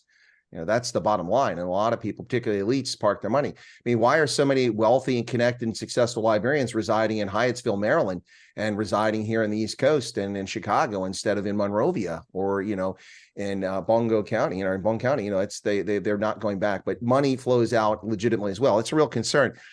This whole thing, you know, it's when it comes to corruption, it's no simple answer. You know, whether corruption is in Chicago, it's in DC, it's in Brussels, it's in Abuja, corruption is complicated and a lot of things play a role. And that's really the case in Africa. Oftentimes, you know, culture plays a role here. You know, I had a student at the War College when I was teaching there who was from Nigeria. And I'll just tell this anecdotal story very quickly. I talked about corruption in Africa, and I gave the story when I was in Cote d'Ivoire many, many years ago, and I was stopped by the military who had rifles and demanded a ride. I had an embassy vehicle. I was traveling on my own from Ghana back through Cote d'Ivoire. I was supposed to be headed to see the cathedral, but I wound up not. I had a tire blow, another story. But anyway, I'm heading back, and these soldiers stop me, and they demand a ride, and French, of course. And I said, well, you can't demand anything from me. First off, it's a diplomatic vehicle. Second, I'm a colonel and you're not. No, I'm just kidding. I was a captain then. But so I said, but listen, if you'd like a ride, I'll be happy to give it as long as you remove the magazines and clear the bolts in your weapons. I'll be happy to give a fellow soldier a ride. Now, this is known as the auto stop, and it's often done by military and police, particularly in West African and Francophone countries, because they lack resources. They don't have vehicles to get around. They got to get from place to place. There was no malicious intent behind it. But I describe that as a form of corruption, because if I'm an entrepreneur in Cote d'Ivoire and I'm carrying bananas to market and I get stopped by the police, they've delayed me. They've made me go a different direction. Now my goods arrive late. Maybe I lost a sale. What if they damage my vehicle with their weapons or their presence, or we have an accident as a consequence of that? That is a tax that's been applied to me unfairly that is not applied to everybody else. That's corruption in my book. Now, when I said that, my 18 or so African students in the class of 50, most of them nodded their head like, yeah, Colonel White, yeah, you're right. That's corruption. But the gentleman from Nigeria, there were two. One from Nigeria said, that's corruption. The other one said, that's not corruption. That's not corruption. Now, a little follow-up to that story. He was subsequently arrested for pervasive, massive, multi-million-dollar corruption in Nigeria. Last I heard, he was in prison. But anyway, the point is that there's cultural acceptance. This was a full colonel in the Nigerian military, and his colleague disagreed. He said, that's corrupt. You shouldn't be allowed to do that. So my point there is culture plays a role. And honestly, life is a competition. People don't want to accept that, the kumbaya of the world. You know, if it wasn't a competition, we wouldn't be felled by disease and bacteria and viruses. You know, life is a competition, whether you're cheetahs chasing impala on the plains, life is a competition. And one of the problems with corruption is that people tend to become more corrupt the longer they're in power or become corrupt because they become comfortable. They're not being challenged. There's no competition for their reins of power, and corruption and patronage begins to seep in. All of that plays a role. So transactional events and patronage play a role here. Culture plays a role. And anyway, acceptance of it by people. People simply accept I have never paid a bribe anywhere in Africa. To be fair, many of the times I've been in my 20 plus years living in Africa, I carried a diplomatic or official passport so I could stand my ground. But I've also traveled and refused to pay a bribe, and I've been fortunate not to wind up in bad circumstances. But accepting that system at the lowest level reinforces it. I just saw news today of about 9 police officers arrested in South Africa because the taxi drivers turned them in when they shook them down for a bribe. That's good on them. It's good to have a system that works, they can process it, and they have a recourse. But this corruption thing is very complicated, whether it's in Washington or it's in Abuja. And I think that you have to tackle each head on. Institutions and transparency and responsiveness, as Dr. Siegel talked about earlier, all play a role in smashing corruption. But you have to have the desire and willingness to do it. And it isn't always there because a lot of people profit from corruption. Thank you very much. Let's come to Dr. Siegel, right? If you look at the level of endemic corruption in Africa, some people consider it to be a development issue. What money that is actually meant for development end up in the private pockets of some of the politicians. Isn't it time to consider corruption as a security issue in Africa, a security threat, which actually undermines society? Isn't it time to do that? I agree. In fact, there's evidence that shows that when there's corruption, especially corruption within the security sector and justice system, that it has a dramatically demoralizing effect on a society, and it then encourages corruption. Citizens see if the police officer, the military officer, the politician is corrupt, then they say, well, these guys represent the government, these represent the state. If they can do it, then why can't I?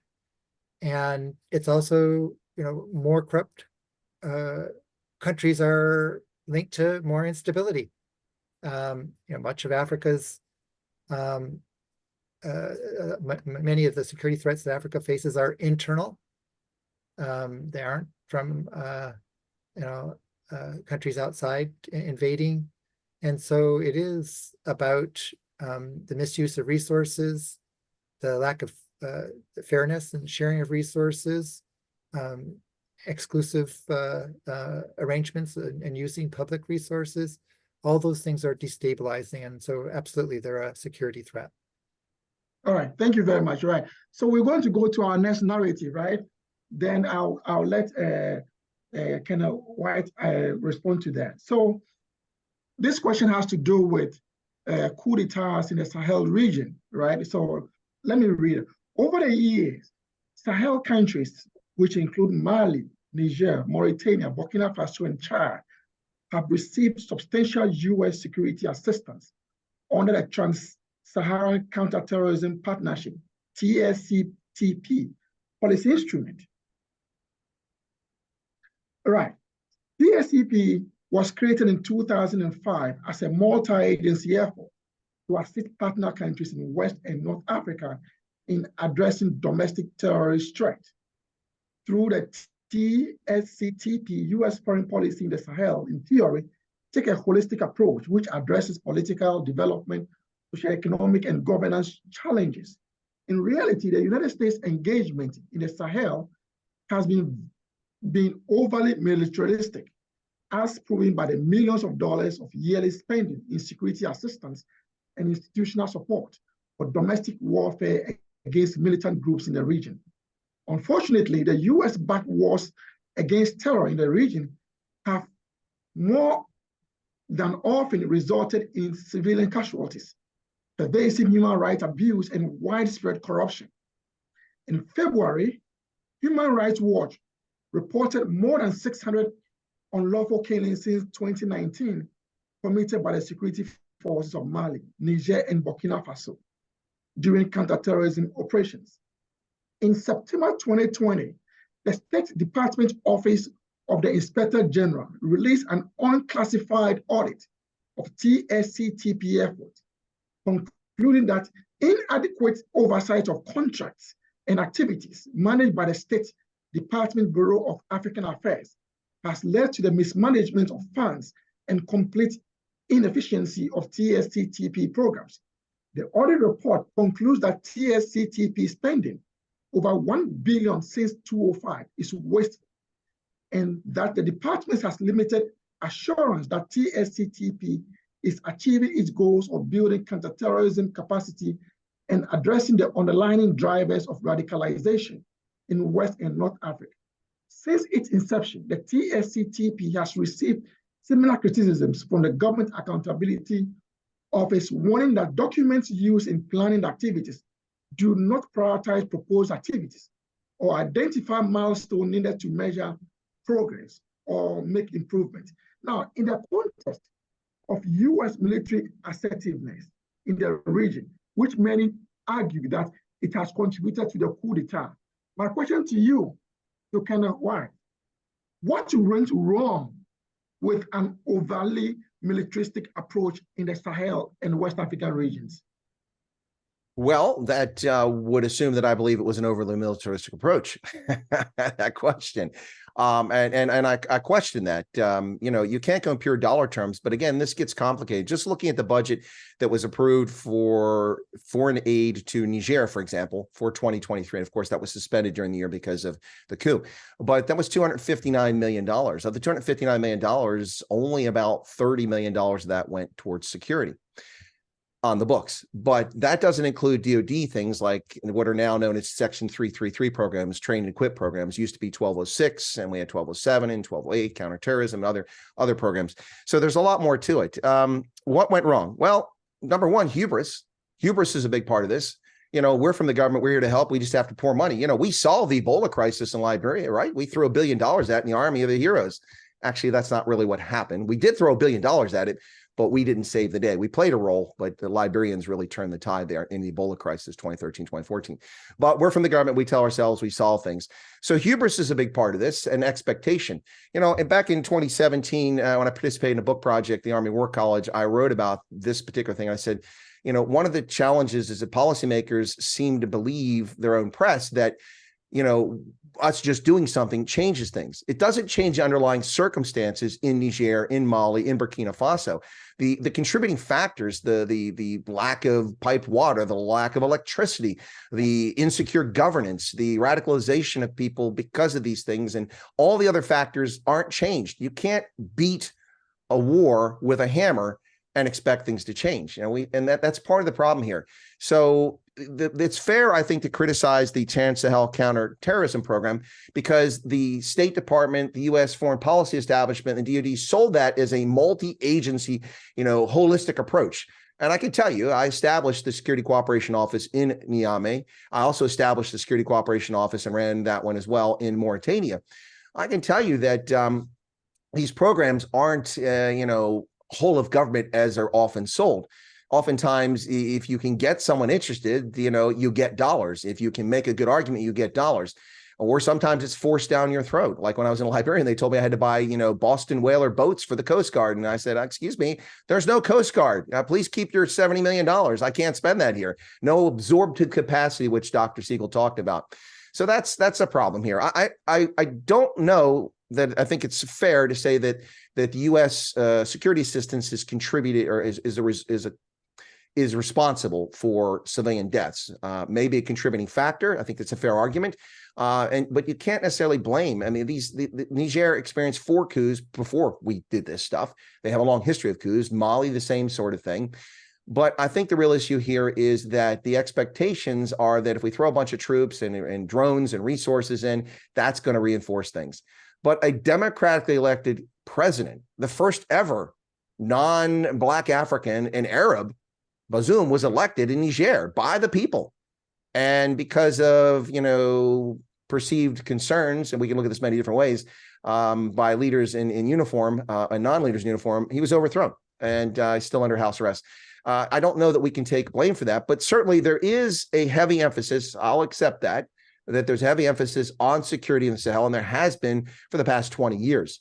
What are the results? Well, if we look at them today, it's not very good. Nothing is really going the right direction in pretty much any of those cases, except maybe against, you know, in the fringes of the Sahel with Boko Haram in Nigeria. But even that remains a mess. Nigeria's got bigger fish to fry with the pastoralist and the the sedentary farmers. So yeah, the TSCTP is definitely a program that deserves a lot of criticism, but so do the DoD programs for the 1206 and the 333. These train equip programs come with requirements to spend the money by the end of the fiscal year. Spend the money by the end of the fiscal year. What frustrates me, gentlemen and ladies, if there's any present here, what frustrates me is that people who are responsible for strategic and operational decisions have a timeline of the next election or their promotion to flag officer rank or something like that, or when they leave the station. Now, I'm not tooting my own horn, but I can tell you that when I was the security assistance officer in Botswana 15 years ago, I designed programs that are still bearing fruit today with the Botswana Defense Force. Number one, I had a partner that was willing, capable, and willing to stick to a timeline to develop a capability and have professionalization. That is necessary. You don't throw a bunch of money. You can stop the bleeding initially with triage with a lot of money, but that doesn't solve the underlying problems. There's a reason. Look, when I was a kid, there were 4 or 5 million people living in Niger. Now, not to show how old I am, but now there's 24 to 30 million people in Niger. Guess what? There's no more water. There's no more arable land. There's no more resources that people are grabbing onto, but these people have to be fed. My driver at the embassy was one of 45 children by his father who had 6 wives. That's a problem. You talk about the youth. But anyway, militarization, yes, I agree the U.S. is throwing a lot of money at it, but I don't think I would dispute that we've militarized it. And I would agree that the money we've put in has not gotten us the results that we would hope for, because we want peace and security and development and prosperity for people in the region. That's what we want. That's really what the U.S. wants. We're not there for uranium. Trust me. We're not there for the water in the Niger River. That's not going to help us out. That's what we want strategically, but I don't think we're achieving it. I hope I answered your question. Yeah, sure. Okay, let me come to Dr. Sigel, right? Now, recently you've been seeing what's been happening in the West Africa and Sahel region in terms of the French being thrown out, right? Historically, the U.S. has small footprints in that region. Most of the time it's the French. The U.S. has deferred security issues to the French, right? So it's the French who are actually dealing with security. Why is the U.S. not dealing directly with the African government, but rather using the French? Why is that the case? Because you have a client. Why don't you deal directly with a client? But you are using the French. And recently you see the kind of resentment, right, that people have about the French to get the French out. So the people see that the French are in there for their own interest, instead of maybe trying to work on the security issues that the U.S. sees as prevailing in the Sahel and West Africa sub-regions. So I would say that the U.S. is dealing with each of these governments directly. But, the U.S., as Todd indicated previously, it has a global perspective. And so for the most part, in its strategy in Africa, it is there to be a contributor. And it tries to be a partner along with other security cooperation actors. So in West Africa, France has had a larger stake, and rather than competing with France, the U.S. has played a complementary role. It's the light footprint. I think it isn't that the U.S. is working through the French. It's just the U.S. is playing a supporting role because the French had a stronger interest in those places. And I would just, we hear this a lot, the idea of, well, the French are unpopular and throw the French out. I'm aware of that, but I think, again, let's be careful about that characterization. The French have been in West Africa for decades. They've been in West Africa decades since the end of colonialism. They have extensive, trade, investment, development, security relationships that have been welcomed by these governments for many years, including the democratic governments. in Niger, in Burkina Faso, in Mali, in Guinea. And so when we say, well, the people that want the French, who are we talking about? It's not the people. It wasn't the democratic governments. It was the coup leaders who don't want the French. And so they're not speaking for the people. They're speaking for themselves. And indirectly, in some cases, they're speaking for the Russians who have used that narrative with their disinformation tactics and are in collaboration with these juntas in one way or another.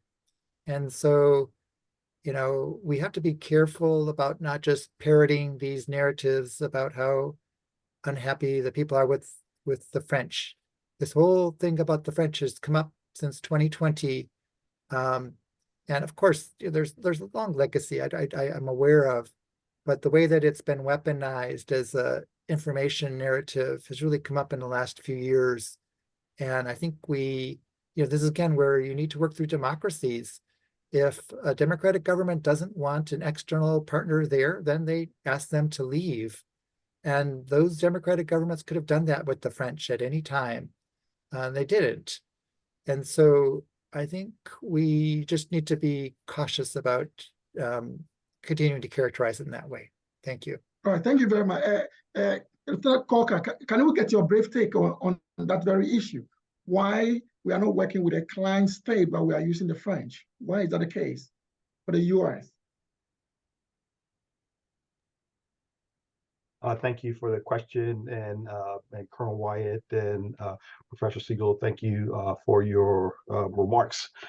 What I would add, Dr. Quay, is that the going for the U.S. global strategic interests, we have some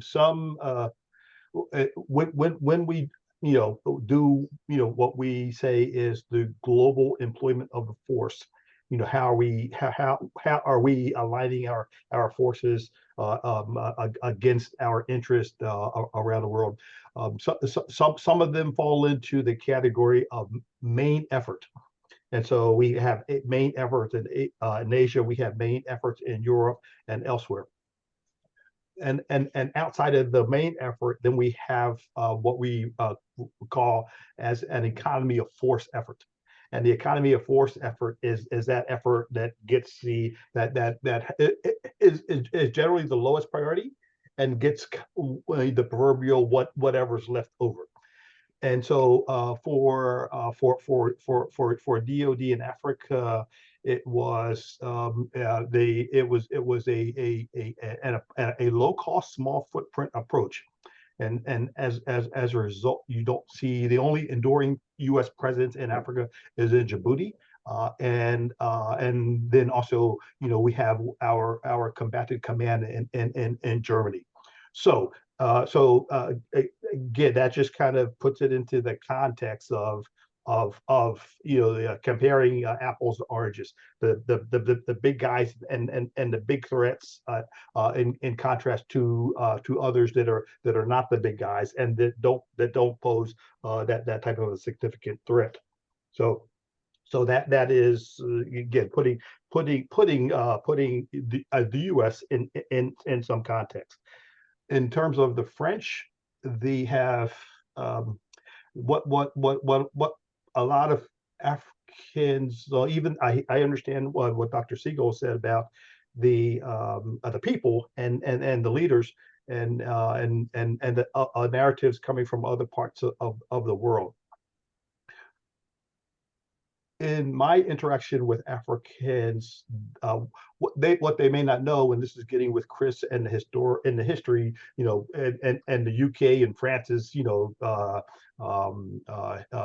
academic and education and evolution experience to kind of modern Western civilization. And also simply with the growth of the U.S. and the birth of the U.S. and its relationship with the French, and so they don't know that narrative, and they don't know that the U.S. and France is tied at the hip, and as they should be, and so they don't they scratch their head when they see that close, not kind of really knowing again the history. And so, but that's one point. That is that's on one side. On the other side, the U.S. does not know that it does not register to Americans some of the negativity that Africans feel towards the French. So again, some of that negativity allowed me as an American to make headway at DAO and ODC Dakar back in 2000. And that's as a result of the inroads that DOD was able to make. Senegal became a EUCOM anchor state, and so that opened up a whole new relation. And again, because of that anchor state was played a pivotal role in the Ebola in responding to the Ebola outbreak. So that's direct interaction, and because the Senegalese military, all of them, all the sectors and the forces readily embraced the American, and readily embraced the American Marine. And one of the reasons they readily embraced him because we just came in with a different character than they had been accustomed to with the French. And so that's been my experience working with a lot of the military. Is that there's a different dynamic when Americans work with Africans and when the French work with them, just different dynamic. The same thing in Cote d'Ivoire, and in the post-election coup in 2011 or so, there was again the dynamic, and the friction between the Ivorians and the French. And so, and because of that friction, President Ouattara turned to then U.S. Ambassador Phil Carter and I said, "Couldn't you guys help and help with our national security strategy? And also, what is our approach to settling the issue here?" And that's when we advised them to back away from enhancing the Ivorian military, and instead, redirecting your focus and attention to your civilian policing and law enforcement. And that I'm happy to say that community policing program started in 2012, continues to this day in 2023. And one, far the far western region, Tulaplu and Dokwe, with the border with Liberia, and now it is countrywide, and they're using it as a model to export throughout throughout the region. So that's just the difference between approaches. They have working with Americans. I think they just have a different dynamic. I think it's the. So I will just leave it there with the French, and also with the U.S. posture in the region. Over. Sure. All right. So earlier on, Dr. Siegel mentioned the Russians, right? So our next question is going to be on the Wagner Group, right? Which is, I'm going to direct this thing to Colonel Alex Khan. I'm going to create the narrative and ask your thoughts on that. So in 2022, during the U.S.-African Summit in Washington, D.C., Nana Addo Dankwa Akufo-Addo, president of Ghana, brought to the attention of U.S. officials and African leaders about the activities of the Wagner Group in the Sahel and West African region, specifically Burkina Faso. So I'm going to talk about an article. Dr. Christopher Faulkner is a postdoctoral fellow of national security affairs at the U.S. Naval War College. In an article, right, Democracy and Exploiting Clients, right? The Wagner's Group Nefarious Activities in Africa, published by West Point in 2022. So he's trying to give us the history of the Wagner Group. So he writes, while the Wagner Group has operated in as many as 28 countries across the globe, including Eastern Europe, Ukraine, the Middle East, Syria, and South America, Venezuela, it has become most visible on the African continent, having deployed to at least 18 African states since 2016. The Wagner Group's engagement across Africa stands in stark contrast to Russia's role role on the containment in the immediate period after the Cold War.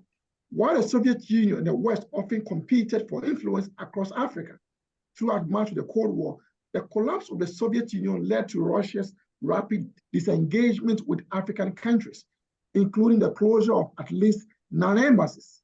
Some labeled this Russia embassy identity crisis as it tried to reconcile its foreign policy strategy following the fall of the Iron Curtain. So basically, it's giving a background that the Wagner Group has been operating in Africa since 2016. Now, on December 6, 2023, during the 5th Annual United Nations Peacekeeping Conference in Accra, Ghana, U.S. Ambassador to the United Nations, Linda Thomas-Greenfield, in an interview, waded into the recent increasing state of military takeovers and coups in the Sahel and West African regions by blaming the Wagner Group for the recent instability and coups. I'm going to let one of the hosts in Ghana play a video for us to watch that video so I could get your take on that. All right, so Nancy, if you are ready, can you play the video for us? Then we'll get a reaction from Alex Khan and the other panelists.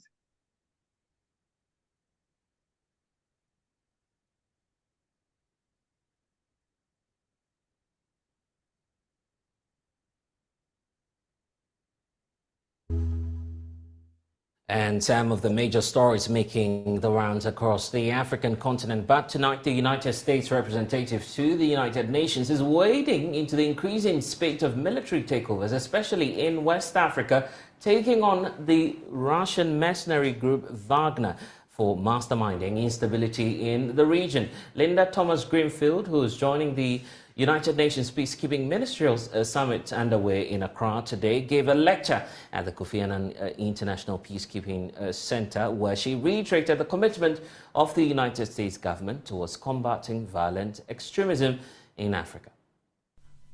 The 2023 United Nations Peacekeepers Ministerial underway in Accra is an important opportunity for member states to come together in a collective effort to strengthen effectiveness of peacekeeping operations and their impact on communities they serve. The conference is also bringing together a tall list of diplomats, including United States representative to the United Nations, Linda Thomas-Greenfield, who is passionate about maintaining a peaceful world order. The American diplomat who was at the Kofi Annan Peacekeeping Training Center recounts her last experience in the West African country. And let me say how thrilled I am to be back here in Ghana. I remember the first time I visited Ghana, 1978 it was. And in so many ways, it was a different world back then. I do know that a number of African democracies weren't born yet, including Ghana's current republic. I remember 1978 as being an incredible period of hope across Africa, but also a time of immense challenge. But the challenges Ambassador Greenfield speaks of are re-emerging, and even more worrying is the trend of a backsliding democracy in Africa. Just this year alone, 5 West African countries experienced an attempted or a successful military takeover, with Sierra Leone being high on alert. Commenting on this trend, Linda Thomas-Greenfield cited Russian mercenary group Wagner, accusing them of derailing democratic gains made over the years. We have worked to bolster those countries that have shown a commitment to democracy. Ghana is one of those countries. I have been extraordinarily concerned by the number of coups that we have seen happen across West Africa in the Sahel, and the impact that those coups are having. And I think they are threatening stability. They are certainly destabilizing, and they have not provided a platform for moving forward for the people of their countries. Many of these countries have decided that they will partner, as I talked about, with the Wagner group. This group has not provided security. What they do is they look for countries that are where the leadership is weak, or the leadership wants support. They provide support for leadership and not for the people. And we're seeing that happen in Mali as well as in other countries where we've seen more attacks and more killings than before they came. And I will add, they come at a price. They're not doing this for free. They're taking well-deserved money that should be used for building a country's economy, for creating jobs, for supporting people, millions of dollars a month from these countries to provide support for their leaders to stay in power longer than they should. And then you mentioned that, some African leaders like Mali have made agreements with the Nancy, Wagner group, there? seeking to help manage the security. All right, so this is Thomas Greenfield making this argument. Now, the point is that earlier on, we were making the argument that the Wagner group has been in those regions, the Sahel and West African region, for 6 years. And the US has probably been there for the past 2-3 decades. So my question to Colonel Khan, all right? Given your UN peacekeeping missions in the Sahel region since 2017, is Ambassador Greenfield's assertion wholly accurate in terms of absorbing the United States of its role in the coup d'etat through militarization activities in the region for the past 2-3 decades, compared to the Wagner's group 4, 5, 6 years over there? Alex Khan. Okay. Thank you very much. As we have alluded already about all the discussion that we've had, we've all agreed that so many reasons account for coup d'etats. Okay. We also know that Wagner gradually has become very powerful, both in Europe and in Africa. And in some countries, they appear to be making serious gains. I mean, short-term gains, because they have become the go-to option for many of the countries that have been involved in coup, like the ambassador mentioned Mali, Burkina, Central African Republic, and all that. We can't wholly say that the coups happening can be because of Wagner. However,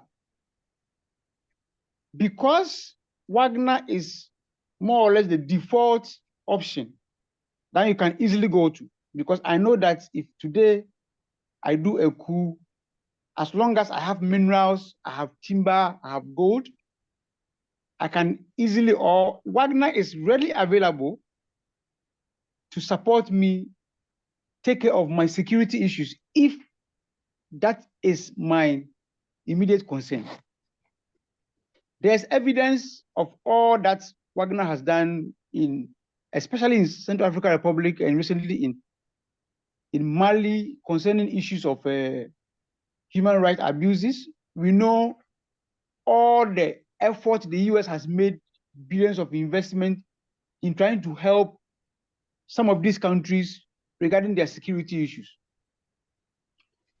So if you put the message from the ambassador vis-a-vis what we know has happened in the past, I think blaming Wagner for everything, we may not be right, but we cannot absorb them, because now they are being used anyway. So based on that, we can say that yes, if Wagner is available and we can always go to them to come and help us, then let's create some chaos,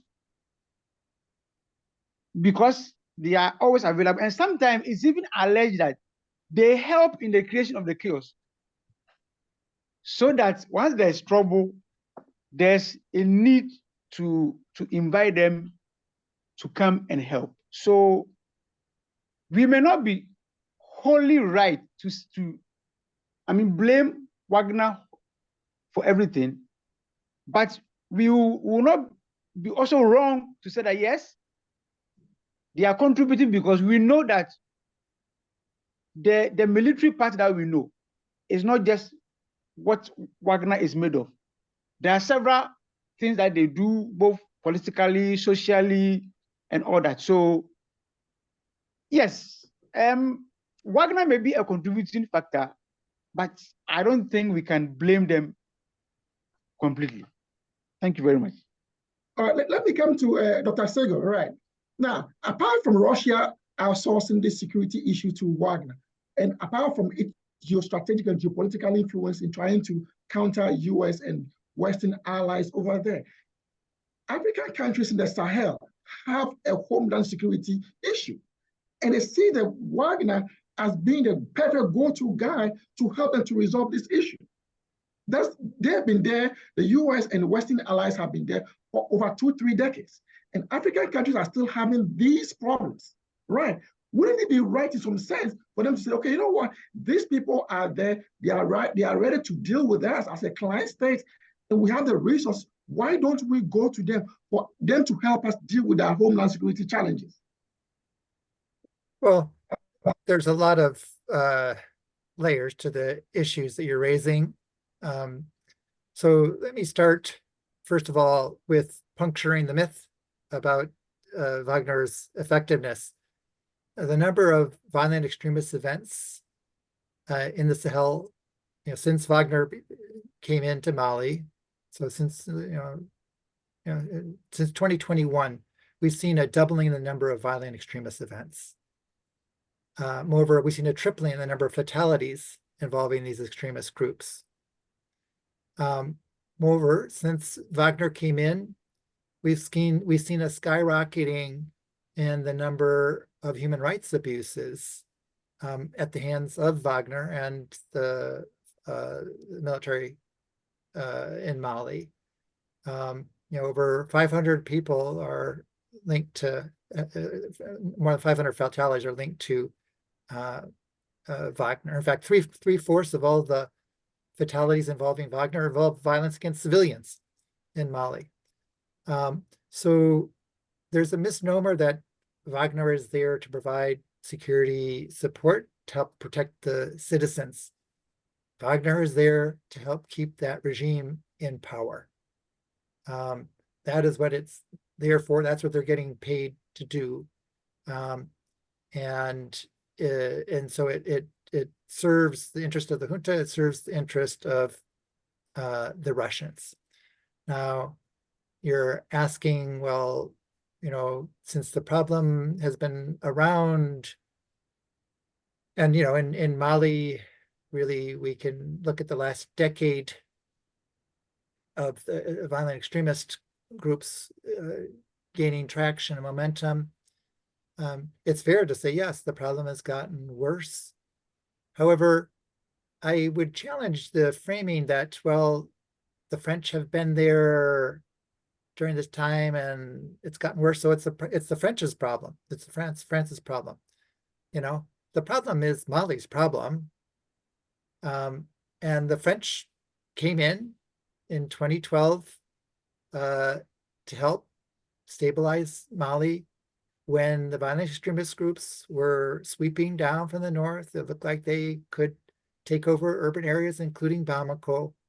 The Malian military was in disarray, and the French came and helped stabilize the situation. Now, it's turned into a protracted insurgency. The problem, festered. It hasn't been resolved. So yeah, you could say it hasn't been solved, but to say, well, that's the French's fault, I think is misallocation of responsibility.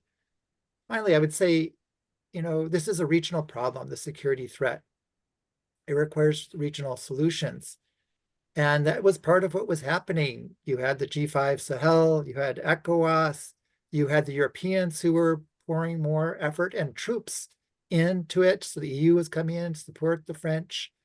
US was playing a supportive role. The Accra Initiative and the close to West African countries were coming and contributing. So you were building this alliance. And then when the junta came in, when they brought in Wagner, what did they do? They disbanded all of that. They blamed the French, they blamed the EU, they blamed the West, and they blamed their regional partners. So they disbanded the G5. They held those Ivorian troops hostage. So the problem to me isn't that the France failed or the West failed and therefore they had to go to Wagner. I think it's the other way around. That it's the junta that is really inconceivably pushing away security partners when they've got a growing security threat. And in the end, though, it's a Malian threat, and it's the people of Mali that need to get support to try to deal with that threat. Thanks. All right, thank you very much. Let's go to Chris. Right, what is your take on this very issue? No, it's very similar to Dr. Siegel here. I think that there's something real here. But the bottom line is this, is that despots will go where they get help. Illegitimate governments will turn to whoever will help them, and sometimes at a cost, oftentimes at the people who live in the country. So whether it's in the DRC and getting Namibians to go fight in the Congo and Zimbabwe, and of course they take coltan and diamonds and everything else, and gold and everything else out there. But I mean, whether we're talking about mercenaries in Rhodesia or we're talking about executive outcomes all over Africa at one time, or Cubans and East Germans and Soviets in Angola, they'll always find someone to support them here. But I can't let the U.S. and the West entirely off the hook here. From my perspective, we have a strategic communications failure and an unorganized or poorly organized information campaign that should be combating the narrative coming from Russian disinformation or talking in the ears of these people. So I think we do bear some responsibility from that standpoint, because whether people like it or not, they may think it's distasteful. Information operations and strategic communications are part and parcel of foreign policy, and they really need to be incorporated into a grand strategy. And I don't think we have that. But yeah, the Wagner Group has definitely had an impact here, and it's definitely not been for good. And they definitely have poisoned the well. But again, these are internal security issues, and the despots will turn to who will help them. And in this case, Wagner stepped up. I mean, I'm not going to equate the same thing. But if you look at the liberation struggles, particularly in Southern Africa, when the West ignored the movements to end apartheid or to overthrow the systems in Mozambique and Angola and in Rhodesia, those folks turned who they could turn to. And who did offer the help? The Communist Chinese, the Soviet Union, and their friends and fellow travelers. And so we still have alliances, at least mentally, with many of the leaders who grew up in that system that are tied to those. And that's because that's where they got the help. Ho Chi Minh came to us. And if it wasn't for the murder of a U.S. Army major, who knows? We might have actually taken a different approach in Vietnam. I don't know. But point is, despots will go where the offer is on help, or the help is on offer, and that's what they're doing. All right. So Lieutenant Corker, what do you have to say about what Dr. Siegel and Chris just said? The U.S. cannot absorb itself completely, right, and put a blame on Wagner, right? So what is your take on that? Well, I think I agree with it all. I like Dr. Siegel's note about it's not about Wagner. Well, it's about Mali. And so it's the decisions they make or don't make, and likewise with the other countries. Their situation is a result of the actions and decisions they have taken over the year. Specifically with the U.S., I think Chris had said it before, and others, that spend. So we have our system has gets annual appropriations. So we get money and we have to spend money. and so and when we spend the money, in this case it was not the planning was not as good as it can be, and as is typical for U.S. planning, and that, because I served in OSD Africa, I know, because I was involved with some of this 1206 and 1207 funding and so forth. My experience with Africa and with this budgeting differs from my other experience with what our system called capability development. If we inject something in the formal capability development process, we come out with a much more refined product, because many more people, more eyes get an opportunity to take a look at it and to scrutinize it. A lot with this and with the CT funding, it went a different route, almost it went a bypass route, and so the process was streamlined and dealt with a lot more so with the D3, and then with AFRICOM, and then also kind of working with the country team and the host nation partner. And so they did as much as they could, with giving the time allotted, which wasn't very much. And so for many of these country programs, particularly with the CVE, we were on a short lease, and they were able to kind of rush them through. That said, even though there are annual appropriations, again, doing this for over 20 years, we kind of date back to earlier, before the TSCTP, to the Pan Sahel Initiative and other things like ACRI and ACODA. So we have been doing it for a long time. I think part of it is is in addition to the strategic communications, we just don't have a large presence in the region. So and we're talking about a DOD presence, or we have country teams for sure, but even the country teams are some of the smallest that we have in the U.S. system. And so there's only so much that they can do. In contrast to Wagner, that wherever Wagner goes, they go with a sizable contingent. And so, you go to Niger and say, how many people are in the Wagner group in Niger? I don't know, 2 dozen, 3 dozen, 4 dozen, maybe 100 people, in contrast to a U.S. embassy that may have maximum of 10 Americans, and then host nationals in the embassy. So the Wagner's able to cover more ground farther, faster, and so forth. Additionally, with that, and with my recent experience in the Gambia, working at the State House, likewise, because I worked with the State House 24/7, they had access to me all the time, and so what I was able to do was much more robust than my years as a defense attaché and a security assistance program manager. So the conditions and circumstances have a bearing in what we're doing here. But lastly with Alex, he pretty. I appreciate everything that he said with it, and kind of looking at all angles of it. So there is a but the bottom line with Wagner is that they have I do believe that they're a menace, and they should be dealt with, and so that just has to be something that has to also be now factored into how we move ahead. All right, thank you very much. Right. So this discussion is going to continue, right? Because some of the issues are very challenging, and we're going to keep having this dialogue for the coming months.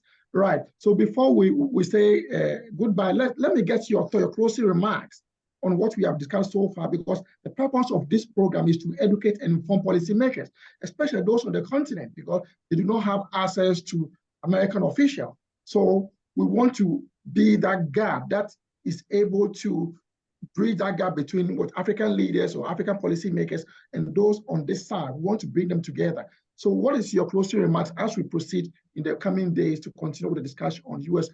defense policy towards the African continent? Let's start with you, Dr. Sahel. Okay, a couple of things I would just conclude on. One is that, as we've indicated, the coups and the juntas are not the answer. And in fact, they're contributing to the problem on governance and security. So a big priority is going to have to be to try to accelerate the transitions back to civilian government. That means talking to civilians and talking to opposition parties, coming up with governments of national unity that can then command the popular support to deal with the insurgencies. They can then form the partnerships that are needed with the region and international actors to deal with this for the short, medium, and longer term.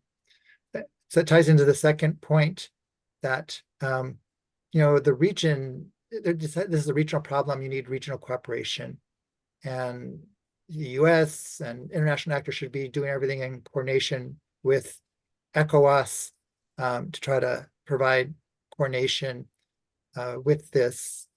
ECOWAS is increasingly taking stronger stances against the coups and the juntas, and we should be supporting them in every way that we can.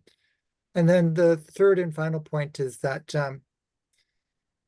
democracy is a process and it takes time. And one of the lessons needs to be, how do you help democracy succeed? How do you help democracies to self-correct? There's no country in the world, there's no democracy that doesn't have problems. So the fact that there's problems isn't a surprise. That's not a reason to have a coup. It's how do you deal with those problems? And really empowering the people, empowering the tools that can help to better deal with the problems. That's what we should be spending our time focused on. Thanks. Right. Thank you very much. Right. Alex, let's listen to your closing remarks.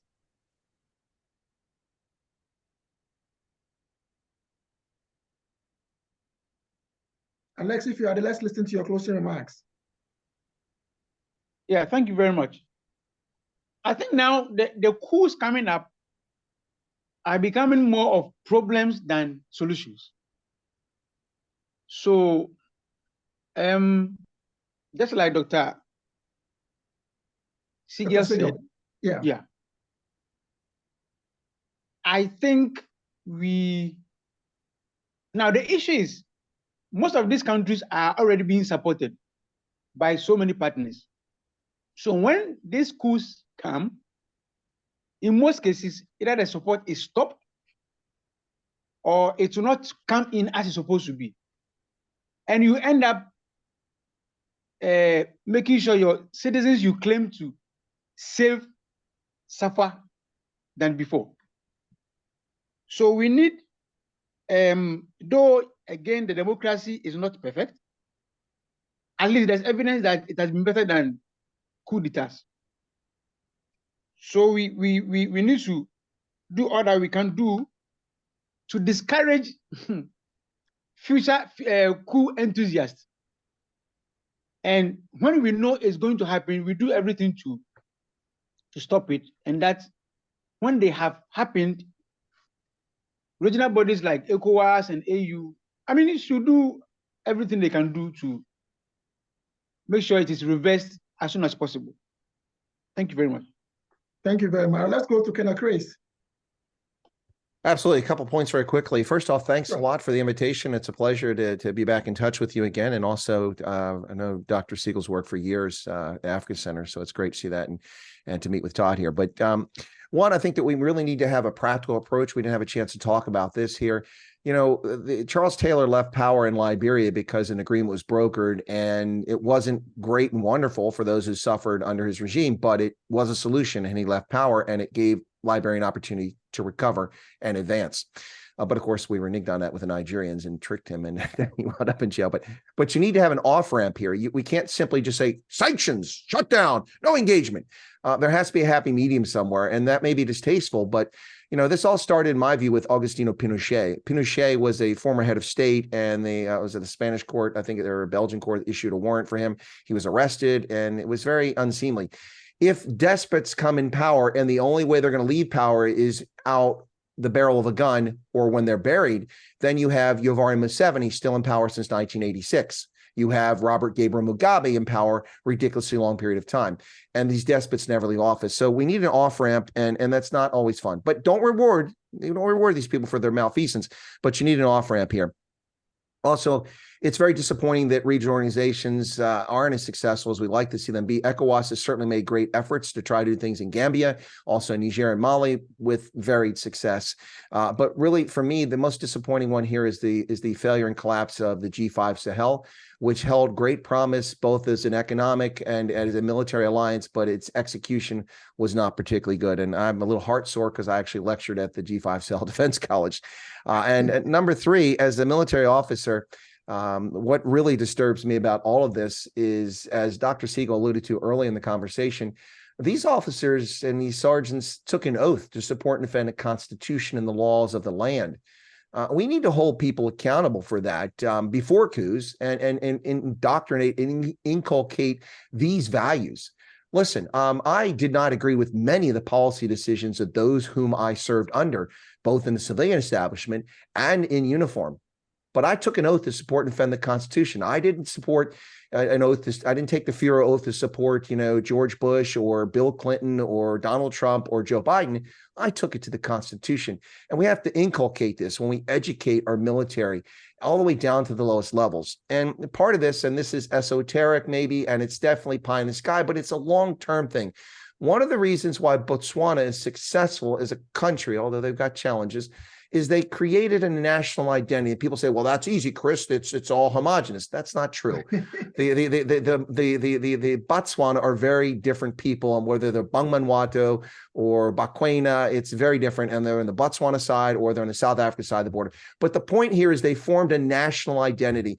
I'll tell you, there's only a few countries in the world where I've been where people are fiercely patriotic and will fly their flags and will say, like in Botswana, Ke Motswana. Whether you're white, you're mixed race, or you're Indian, or you're Kalanga from Zimbabwe originally, if you're in Botswana, Ke Motswana. I'm a Motswana. Other examples of that, of course, are Sweden, where people have flags flying everywhere, and of course, the United States. We have to inculcate a national identity. The only time people are Nigerians, the only time they're South Africans is when it comes to the World Cup, whether it's rugby or football. That's when they're Nigerians. And we have to change that. And of course, that's on the presupposition that we continue with the Westphalian system of states, which I believe in. Sovereignty is still legitimate, although you might wonder about that in some cases. But my point here is that these are some things we need to do. So thank you very much for allowing me to participate. I appreciate it. And thanks to the other panelists. I really enjoyed the conversation and the points that they brought out. All right. Thank you very much. Lieutenant Corker, let's hear you. Thanks. Are you good? Are we good? Yeah. Okay. So just a refresher, not a refresher, but a quick review. Some of the topics that we talked about. We were just and a reminder. The first was with the national interest and aligning them so the U.S. national interest and also trying to sort through whatever bona fide interests are, either by country or by region or by the continent AU, and so that would be one area for review. When I think of things, I think of things through a systems and processes viewpoint. And so, so those that could be also a kind of reviewing the systems and processes.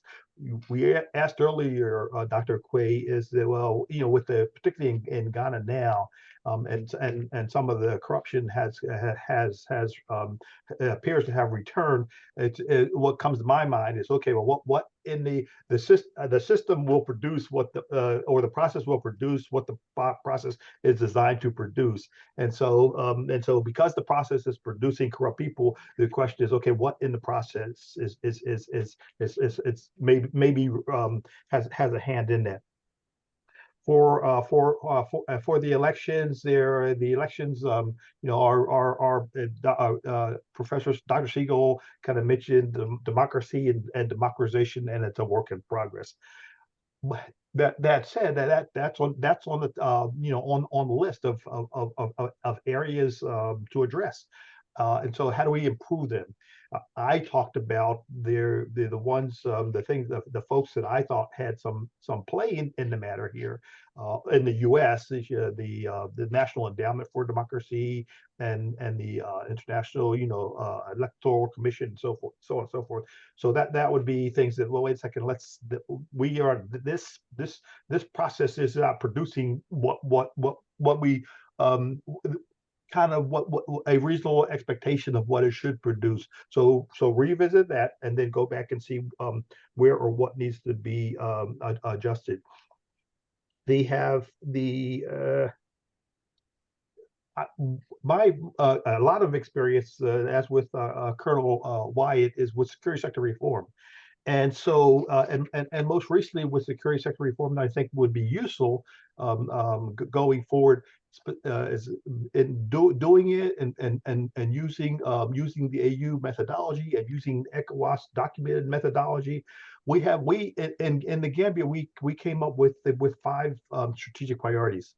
The first one being addressing the post-authoritarian legacy. So kind of going back, as much like Sankofa is, okay, where were we and how do we get here? And so we have to factor that in before we can move forward.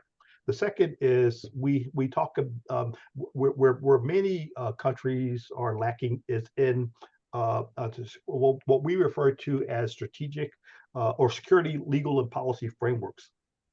So much of what the U.S. national sub-Saharan African policy, that's a policy. So that's our policy to the region. And so, but if you, again, once you look at the other side, those are weak. So a national policy in any domain in these countries should be strengthened, should be reviewed, analyzed, and strengthened where necessary. That's policy on one side. On the other side is legal frameworks. And that is also one of the areas that's very weak in the area. We talk about the executive branch, but mostly.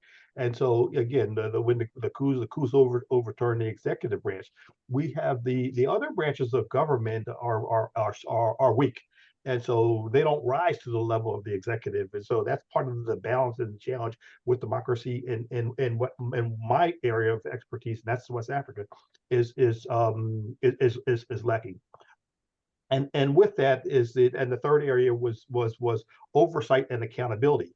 And so likewise, the governments don't have the mechanisms for oversight account.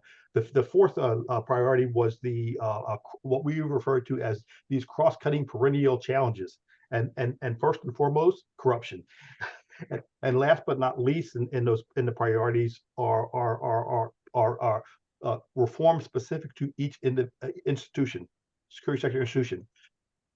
Folks, when we started out with SSR, specifically in the U.S., we were looking at mostly at the military, somewhat at the police. Most recently, and then when I got to the Gambia, and the Gambia wanted us to look at 8 institutions, I said, okay, this is a new complexion. So immigration, intelligence, law enforcement, fire and rescue and safety, and so on and so forth. Prisons. So that's the other aspect, is kind of look at this as comprehensively as possible going forward. And so thank you to everyone, Dr. Siegel, Colonel Wyatt, Colonel Khan, Dr. Akwe, and audience. All right, thank you very much. Let me take this opportunity as the host today for the Sankofa African series to thank you all for your time and effort, to Dr. Siegel taking up time off his busy schedule, Dr. Khan, Wyatt, Alex, Khan. We hope to have this conversation going, right? We're trying to see whether we can have another program next week on the same issue, maybe take it from a different angle. So on behalf of myself at Sankofa African Series, I take this opportunity to thank all of you, and we hope to see you another time when we send an invitation to you. All right, so thank you very much. And on this note, we come to the end of the next Sankofa African Series. All right, have a good night. Thank you.